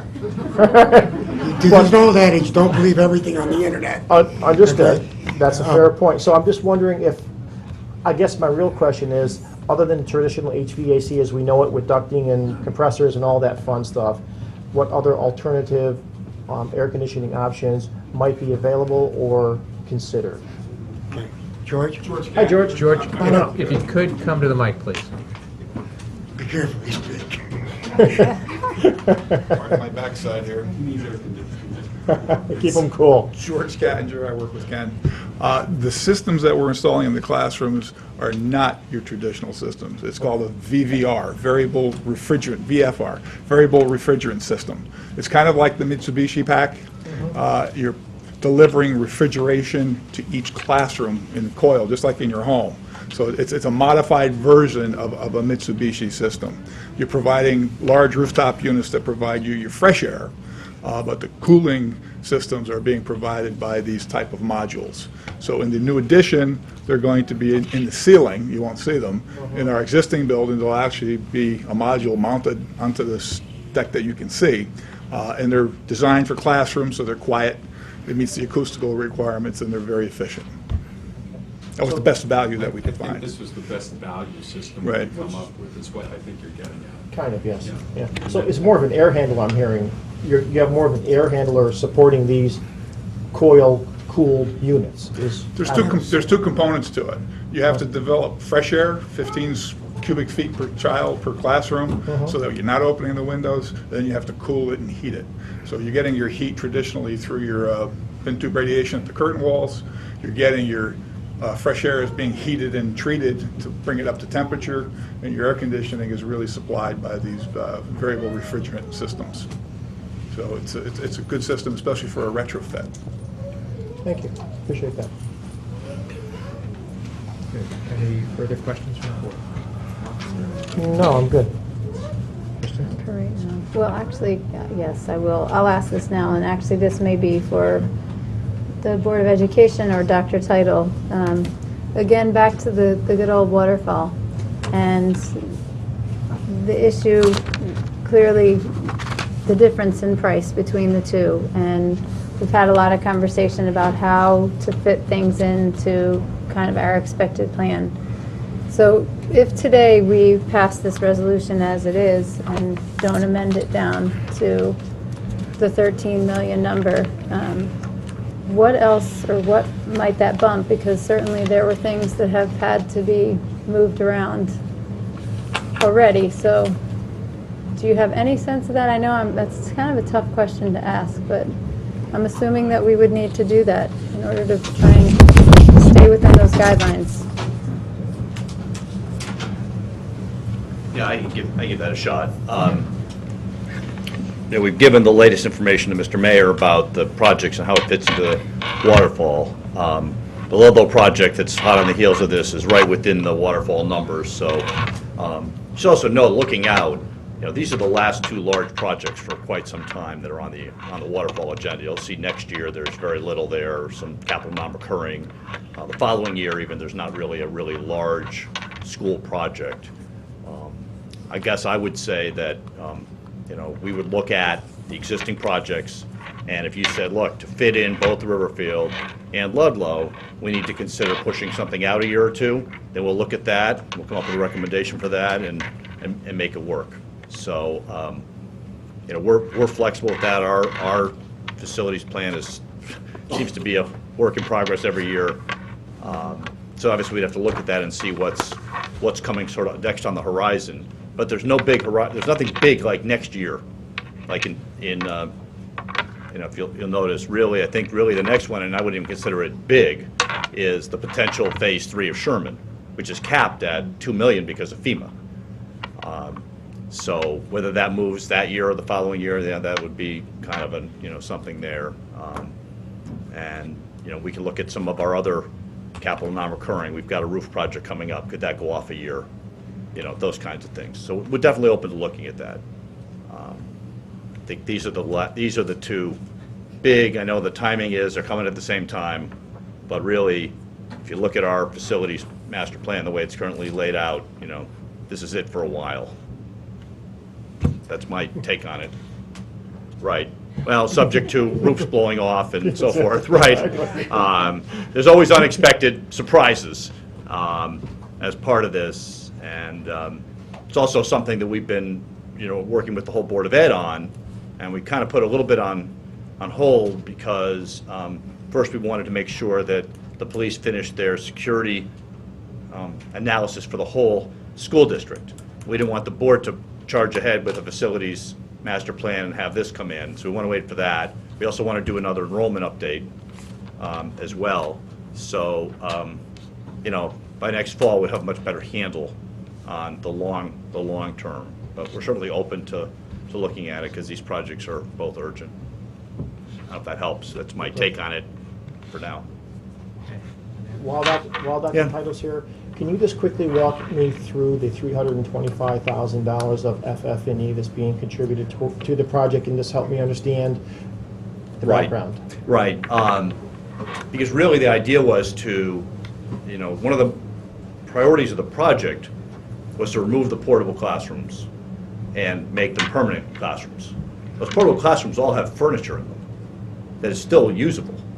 Mm-hmm. And while we may not get 100% use out of it, there's certainly enough there that then, if we find there's a few items missing, we can handle that through our operating budget, as opposed to making it part of the big capital, because we really should be able to use, what's in the portables. And while we, in a perfect world, you'd love to buy new stuff when you're creating new classrooms. The fact is, we think we have it. Plus, we have an individual who's very good at knowing where everything is in the district.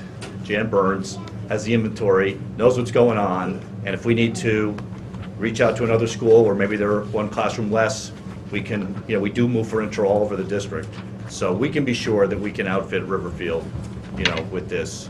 And that's why we were able to contribute that to the project. No, thank you for that. That's a great collaborative effort by your administration, the building committee, and all the schools in town, and that helps a lot. So, thank you.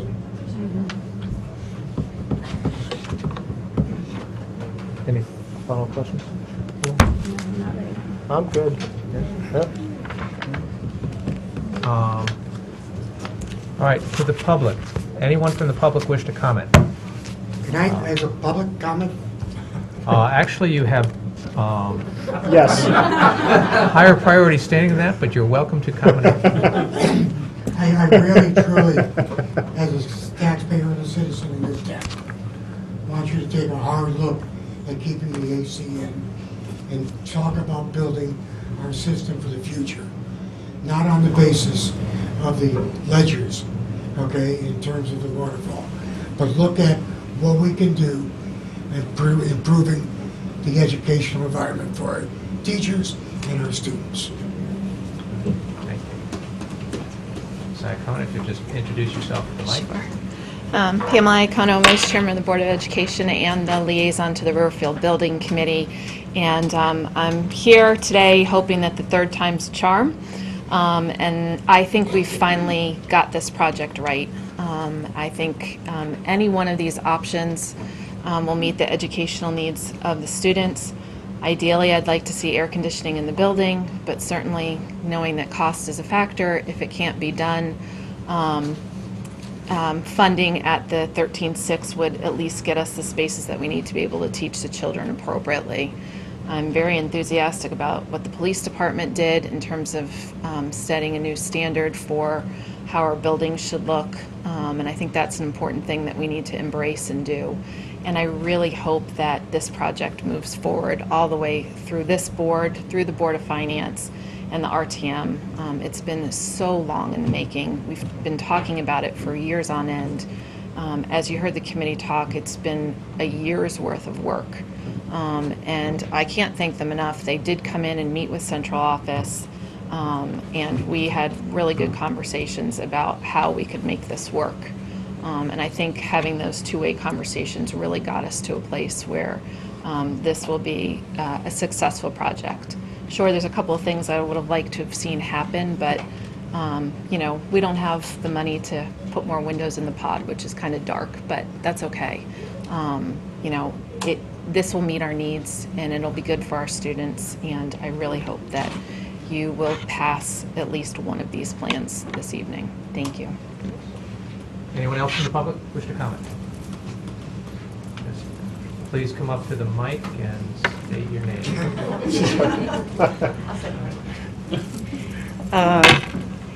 I just want to, first of all, thank the building committee because they have worked really hard on this project, and I was appointed a year ago at this time too, so it's my 1-year anniversary of being the principal assigned to Riverfield. And we've worked really hard on this project, and I just want to plead for the children of Fairfield, the children of Riverfield, that you would approve the project.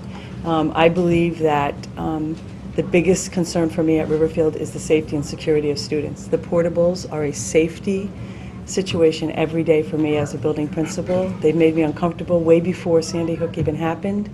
And I think it's important as a part of the safety and security to include the air conditioning, because I don't know how we're going to keep schools secure when we're going to school till June 27th and not being able to open doors in classrooms. So I just really want to thank the building committee, thank all the parents that came out to support this project. The Board of Education has been very supportive, and I hope you guys will be supportive too. So thanks. Hi. My name is Kristen Berry, and I'm a parent of 2 children at Riverfield School.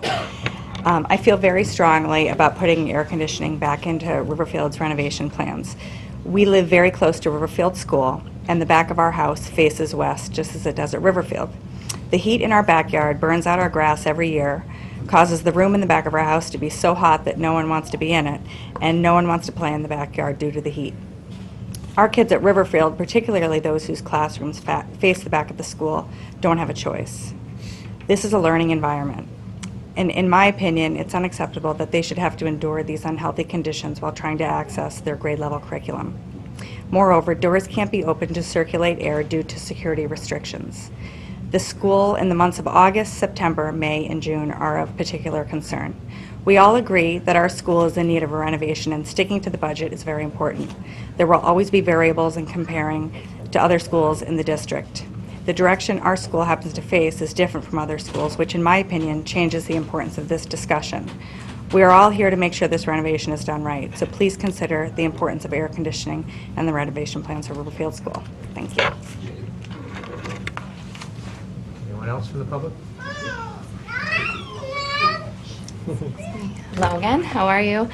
Hi. Kristen Barrington, 79 Walben Court. I'd like to start by thanking you again for your time and consideration with respect to the Riverfield bond resolution. And again, I'd like to thank the building committee who has been working tirelessly on behalf of our students and on behalf of our town as a whole.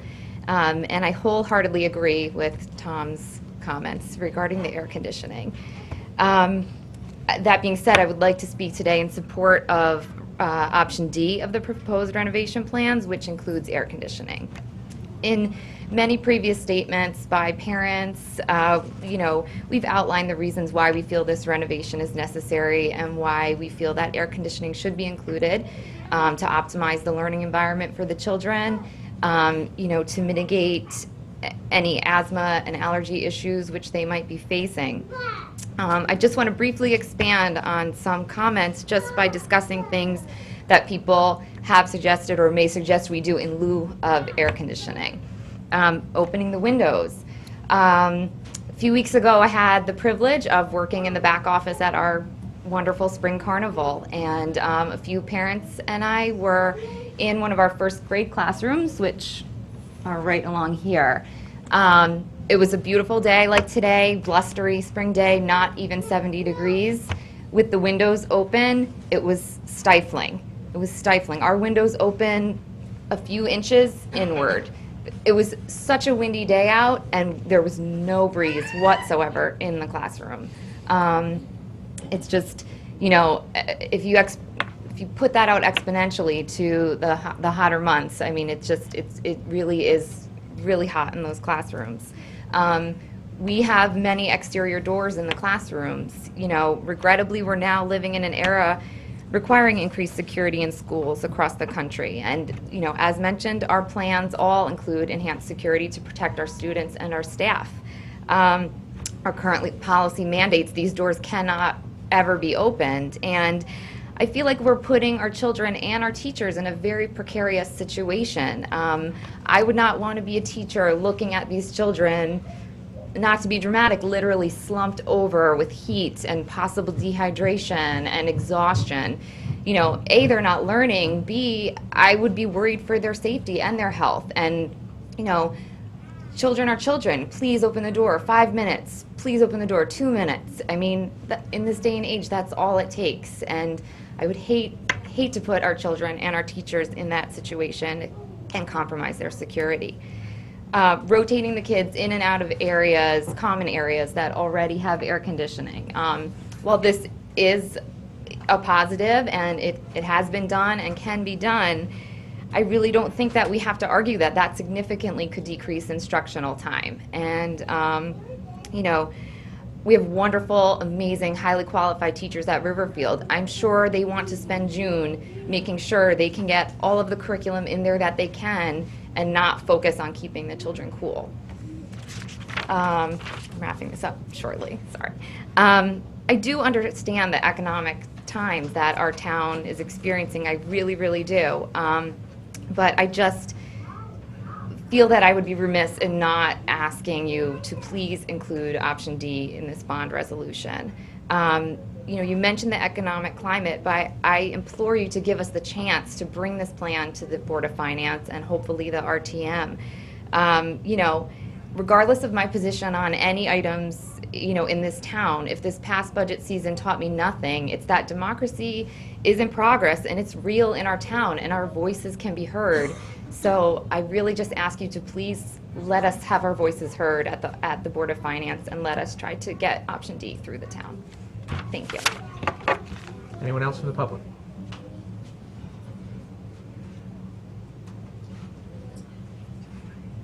Hi, Sue Brand, Board of Education member. I've lived in the town for 21 years as my daughter, who when we first came here was born, is very happy to tell me her birthday is coming up and she's going to be 21. But it helps me when I'm looking at some of the buildings, and we've had a history in the town where we've been chasing portables. We had a real surge of students. We had to accommodate them. We had to accommodate them quickly, but they've stayed. We're looking at projections where we have, I believe, done a better job in making them far more reliable.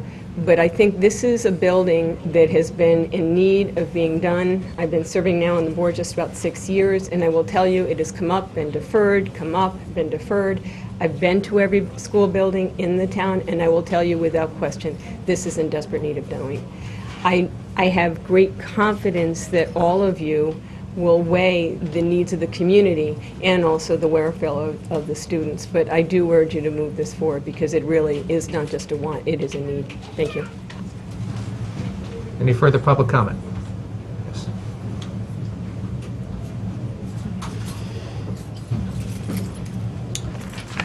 Dr. David Gibson, 98 Riverview Circle. Want to speak on Plan D as well as far as the air conditioning. Not only am I a parent of a first grader, I also have another daughter who will soon be in the school, and I'm looking forward to it being, this project being completed by then. I'm also a 17-year veteran educator in another school district. 5 years ago, we had a renovation in our building, and air conditioning was not installed. I can tell you as an experienced educator that very little learning, if any, takes place after the warm months begin. Constantly the temperature gets above and beyond 98, 100 degrees. And I know that the temperature at Riverfield, where my son has his class in first grade, is the exact same temperature in my classroom in another district. Very little education gets done at all. The same type of windows that open inward are used, no circulation whatsoever. There was an attempt to save money at the time. Instead of installing air conditioning, they put in... Excuse me if I could. Just, yes. Could someone ask the... Class of 2020? Yeah. To perhaps move out into the hall, just it's distracting, I think, and we're having some trouble hearing here, and I think the audience may be having trouble hearing too. So. Thank you. An air circulation system was put into the building instead, which was considered to be more cost-effective. And I think it actually made the building hotter in the long run, because it now circulates hot air from outside as opposed to cool air. So I am, as a taxpayer and as an educator and as a father, very in favor of the air conditioning in the system. And I think also, as technology comes down the line, we all know that Common Core is coming, and CMTs are going out the door at some time soon. These computer standardized tests will be done on computers, which require air conditioning to keep them running. I think in the long run, it's going to be much more cost-effective to have air conditioning installed now, seeing as computers and technology are going to be required further on down the line. Thank you.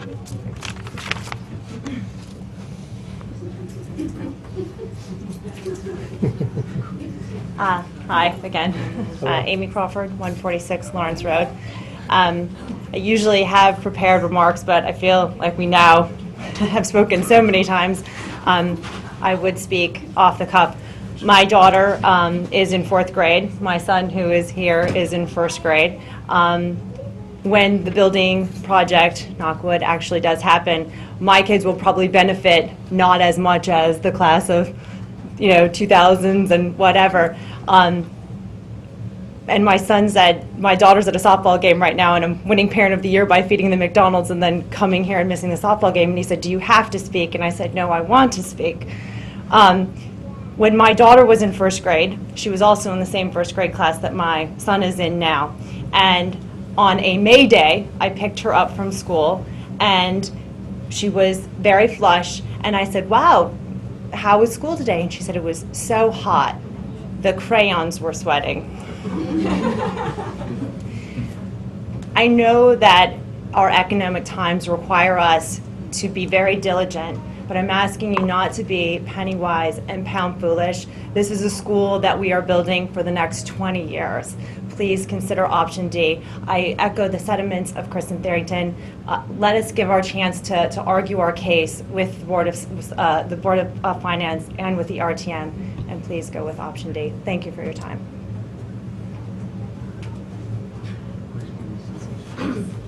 Bribery. Free, not free. Homemade. They told me not to, but I couldn't help myself. They said, don't do it, but I'm not from around here, so I'm a little outspoken. Someone else might help himself, So, actually. this is my youngest. I have 3, second, first, and kindergarten, and then I have 2 more at home. We're in Riverfield. We're solid. I love Riverfield. We moved into this. We moved to Fairfield 5 years ago and rented before we actually bought in the Riverfield community. Can you I know. introduce yourself for the record? My name is Hope Crotty, 42 Heather Lane. We chose Riverfield. I looked at a lot of the schools, and we chose Riverfield. Certainly not for the structure, but for the people. This community is, bar none, some of the best people I've met. I'd like you to consider us, and consider this, a post-Newtown project. where in the past you were able to say no to air conditioning, I don't think this is possible today. For all the reasons that Ms. Tharrington and Ms. Crawford just stated, the windows of the school, I was going to take pictures, I'm not so great with that, but maybe for when it goes on to the Board of Finance, I will bring pictures then of the windows that only open slightly. So because of security, how the doors have to be closed, because they have to be closed, it's going to be stifling. It really is. And even in this room today, I mean, I'm having trouble. My face is red. This is certainly not a face that can be subject to heat. He's not good in the heat. I'm not good in the heat. He's red-faced. And in all fairness, as a special education teacher, I had children who had epilepsy, not at Riverfield, but as a teacher elsewhere, who were subject to seizures if the heat got too high. So this is, all joking aside, a matter of health. It's not even a matter of comfort, it's a matter of health. So we're asking you, Amy Crawford, to be penny wise, not pound foolish. Correct, Amy? And please choose Plan D. And bring us in. Bring us in. Let's go. Riverfield, all the way. Thank you. Any further comments from the public? Please come up and introduce yourself to Mike. And thank you for the nourishment. My pleasure. Nikki Vanaski, 1485 Brookside Drive, and again, thank you for hearing us today. Listening, going through the Board of Ed, coming here, going to the building committee meetings, there's two things I walk away with, two indisputable facts about this project. First is the safety issue of having those classrooms attached to the building to secure the building for our kids, our students, our staff, our families. We need to do that. The second is, I'm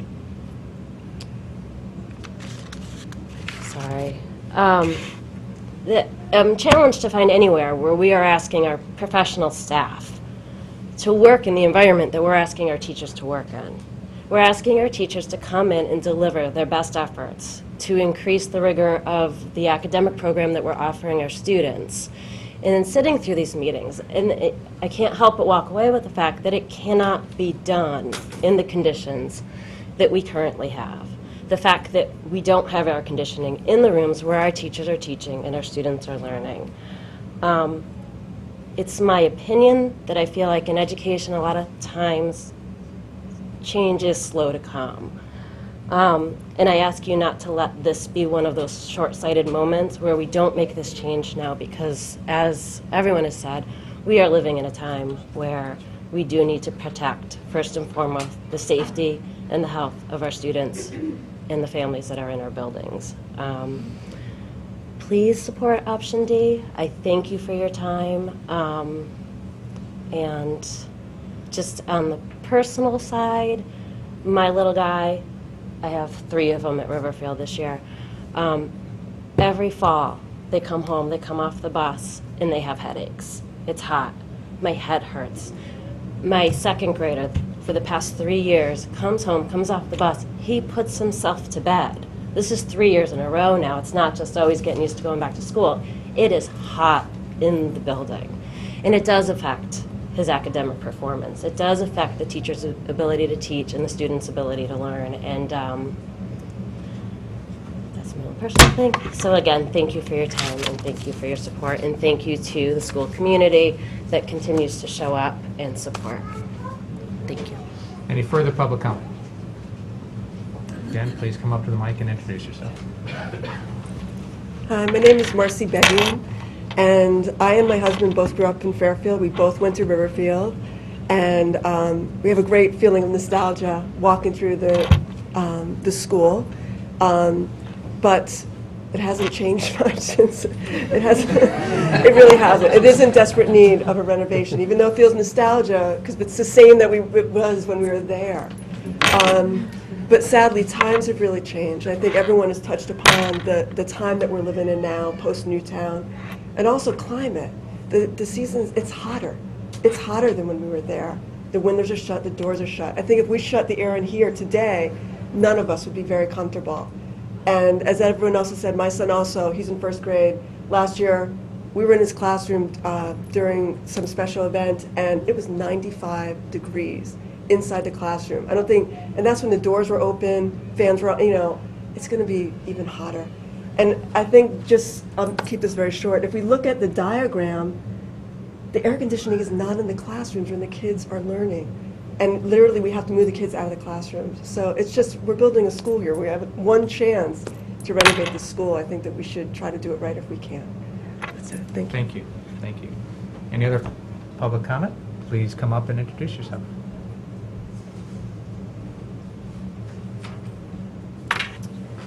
Hi, my name is Lori DeAngelis. I'm one of the language arts specialists at Riverfield, and I'm also a resident of You Newtown. could speak up just a bit so the mic picks that up.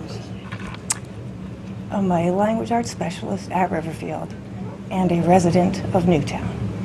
And I would ask you to not have us choose between the health and the safety of our students. They go hand in glove. We have to keep our windows and doors closed. We need to keep the environment cool for our kids. Thank you for coming up. Any further public comment?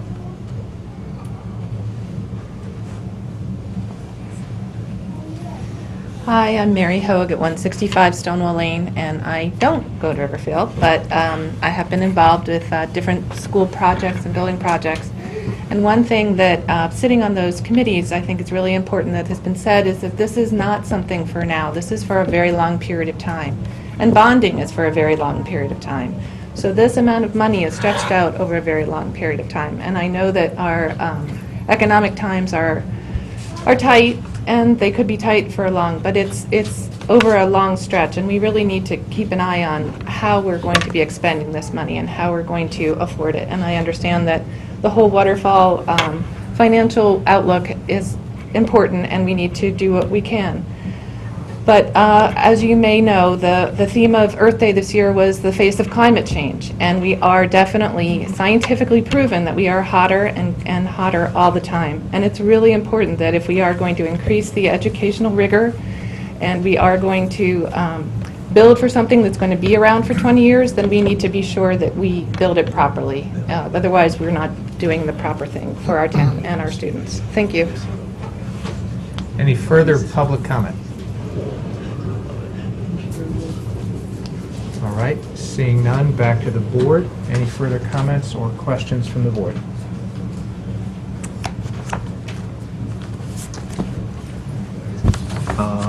Go ahead. Mr. Quinn, did you have any final comments?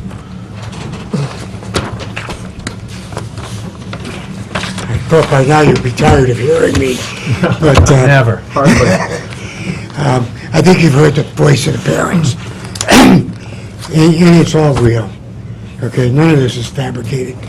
The security is a major issue, but it's not the only issue. The health and the educational climate is important so the kids can grow and learn and do well in the future. That's what we're here for. That's why I took this damn job. Thank you. Mr. Kiley? Thanks again, Mr. Quinn. It's always a pleasure. And thank you for everyone for coming out today and expressing your views and supporting the project along the way. There's a lot to consider here. And just a quick moment about myself, for those who don't know me and my history on the Board of Finance. I'm a financial guy. That's what I do for a living for a healthcare company here in town, making difficult, long-term capital investments in our company every day, every week.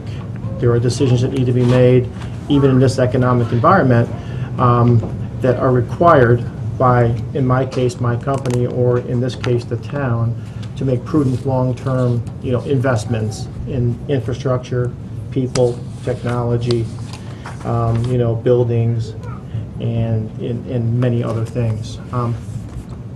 When I look at the big picture here, and I consider the hard work that's been done, the long-term effort that's been put in, and the committee leadership, and listen to all the comments, and then when I roll into that, the other conditions that didn't exist years back, the health issues, the security issues, and I can see all of those issues being intelligently and responsibly addressed in a plan. I look at that the way I look at something at work, which is, okay, you can buy this for $50, you can buy this for $60, but something for $60 is better for these reasons or for a longer period of time, or it might address issues that aren't addressed for the $50 plan. That's how I'm looking at this. I know the air conditioning is a lot of money, and I know it will be subject to a lot of scrutiny along the way as this project goes through the process, assuming it goes through this board tonight or at some later point. When I sit back and read all the materials and listen to all the arguments, I come back to the investment in the community and into the school thinking, mode of thinking, and it brings me back to supporting option D that includes the air conditioning. Again, it's a lot of money, but I think it's greater in value over the years than the money is going to cost us today over the years. So I'd like to thank everyone for their hard work and continued effort on this project, and for helping me understand the issues, and for helping convince me that that's the right thing to do, and that's what I plan to vote on. Mr. Conley, thank you. You have any comments? I do. Actually, my first 3 bullets that I wrote down are pretty much almost exactly the same as Selectman Kiley's. The broad view, I think, is very important. And I think that, you know, to Mr. Quinn's comment about your 1-year anniversary, if you get your wish, you're going to have many more anniversaries to celebrate with your committee. So Okay, we're throwing the cookies. So it is important to look long-term, and to that end, I think that one of the speakers talked about we're doing this now, but we are looking, perhaps your children, I forget your name, will come back and go to Riverfield again, and it may look the same then when they go. And then that may be a reality. So I think we do need to look at the broad view. And we need to maintain our infrastructure. This project, certainly the portables, as a town, we've made a commitment to move away from using portables to educate the kids, and we certainly have a new perspective. I want to thank the speaker who came from Newtown, and for your courage to stand up, because that has shaken us. That event has certainly shaken all of us to our core and caused us to look very differently and perhaps more closely at health, at safety issues for our children. And health is the other piece. I think the air conditioning is a big kind of piece of the variable conversation here. And I do think it's important that we keep health and safety at the forefront. All that said, at the same time, we originally had Ludlow on this agenda too, and in the past we've looked at many other projects, whether on this board or as Board of Finance members or RTM members. I have voted on, since I started, Tomlinson, Sherman, Osborne Hill, Stratfield, and I'm looking at the waterfall, and I'm looking at some very real needs also coming down the pike. Though it may just seem like a ways off, I'm looking at the waterfall for Holland Hill in 2016-17. So I want to acknowledge that this is a very real need. These are real issues that we have to address, but we have some very real issues elsewhere. So it weighs on me when I look at, when we continue to push things out, sometimes those things pile up and become a little more unmanageable. So that's a concern that I have as I make this decision. The other concern that I have is that while I believe very strongly that it's important that we maintain our infrastructure and that we provide that safe environment and a healthy environment so that kids can learn, teachers can teach most effectively, I also want to make sure that we're able as a town to commit to making sure that we have the teachers who are in the buildings teaching, because that's actually the most important resource that we have. So I think I just name that, kind of given the conversation that we've had this year about our budget. I think that that's something important, that if we're going to invest in our facilities, we need to make sure that we maintain the same kind of investment in our personnel and in our staff to be able to deliver the quality instruction that we're so concerned about when we talk about air conditioning. We want to have air conditioning so that we can have the best educational environment possible, but we also need to have teachers available to teach to do that. So all that said, in the end, in the final analysis, I came here today actually leaning towards the 13-6 plan. Really just looking at the economic situation and looking at the wonderful conversation, and I appreciate the fact that the building committee was willing to go through such an arduous process and to engage in that conversation. But that said, I heard what the people had to say today, and I think it is a real issue that we have now, that we cannot open the windows and doors the way that we used to. Perhaps more possibility with the windows, but the doors can't be, and so I do intend to support the option D today.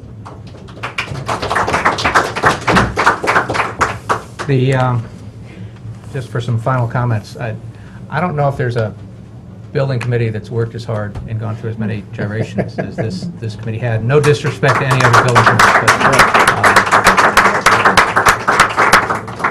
guys, there have been enough questions, enough gyrations, and I really applaud you on taking it through. And I also applaud the presentation you came back with, because there was a certain amount of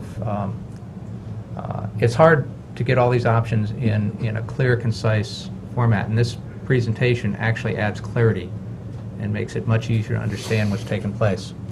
I also want to thank the Riverfield community for being here and kind of sharing your stories and your family stories with us. And as much as I don't have children going to Riverfield, I do remember being a student at Holland Hill.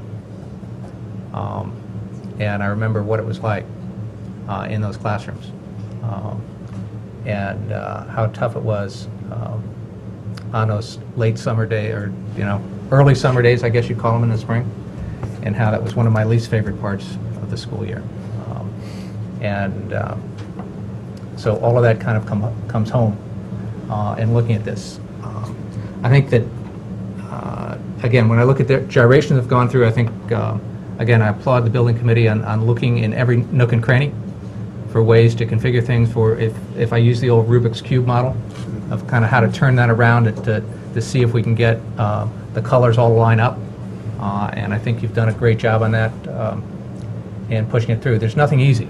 And I think that, to echo Kristen's comments, infrastructure is for a long time. Infrastructure is for the whole community. Infrastructure is not only for our generation, but kind of for the next generations, speaking in terms of elementary school years. And I think that's important. I think that we have seen examples elsewhere that if being penny wise and pound foolish can really cost you money in the long run. So I think that what you've put before us is an appropriate plan. It's difficult. There are no easy dollars anymore. The grand list did not grow. We do have major costs that we have to continue to fund. It's not going to make any of this any easier going forward. But if we're going to spend money, we want to make sure we spend it wisely. We want to make sure we spend it in a way that provides the greatest long-term benefit. And Mr. Kiley, what I got out of your comments is, and I agree, is that it's got to provide value. And you don't get something for nothing. I think that we looked at, I won't get into old projects in terms of what's going on, but I think that I really appreciate all the work that's gone into this, all the ways it's been looked at to pull this together. So again, I want to thank you all for being here. And again, I can't thank the building committee enough for what you've done. And Mr. Quinn, thank you for your leadership in getting us through all that. And I know that that's been a challenge at times, and the process we follow is not always the easiest. But I think, but I think the strength of our community is coming together to try and do what's right for the community in the long run. And I think you've been able to do that. Are we ready to vote?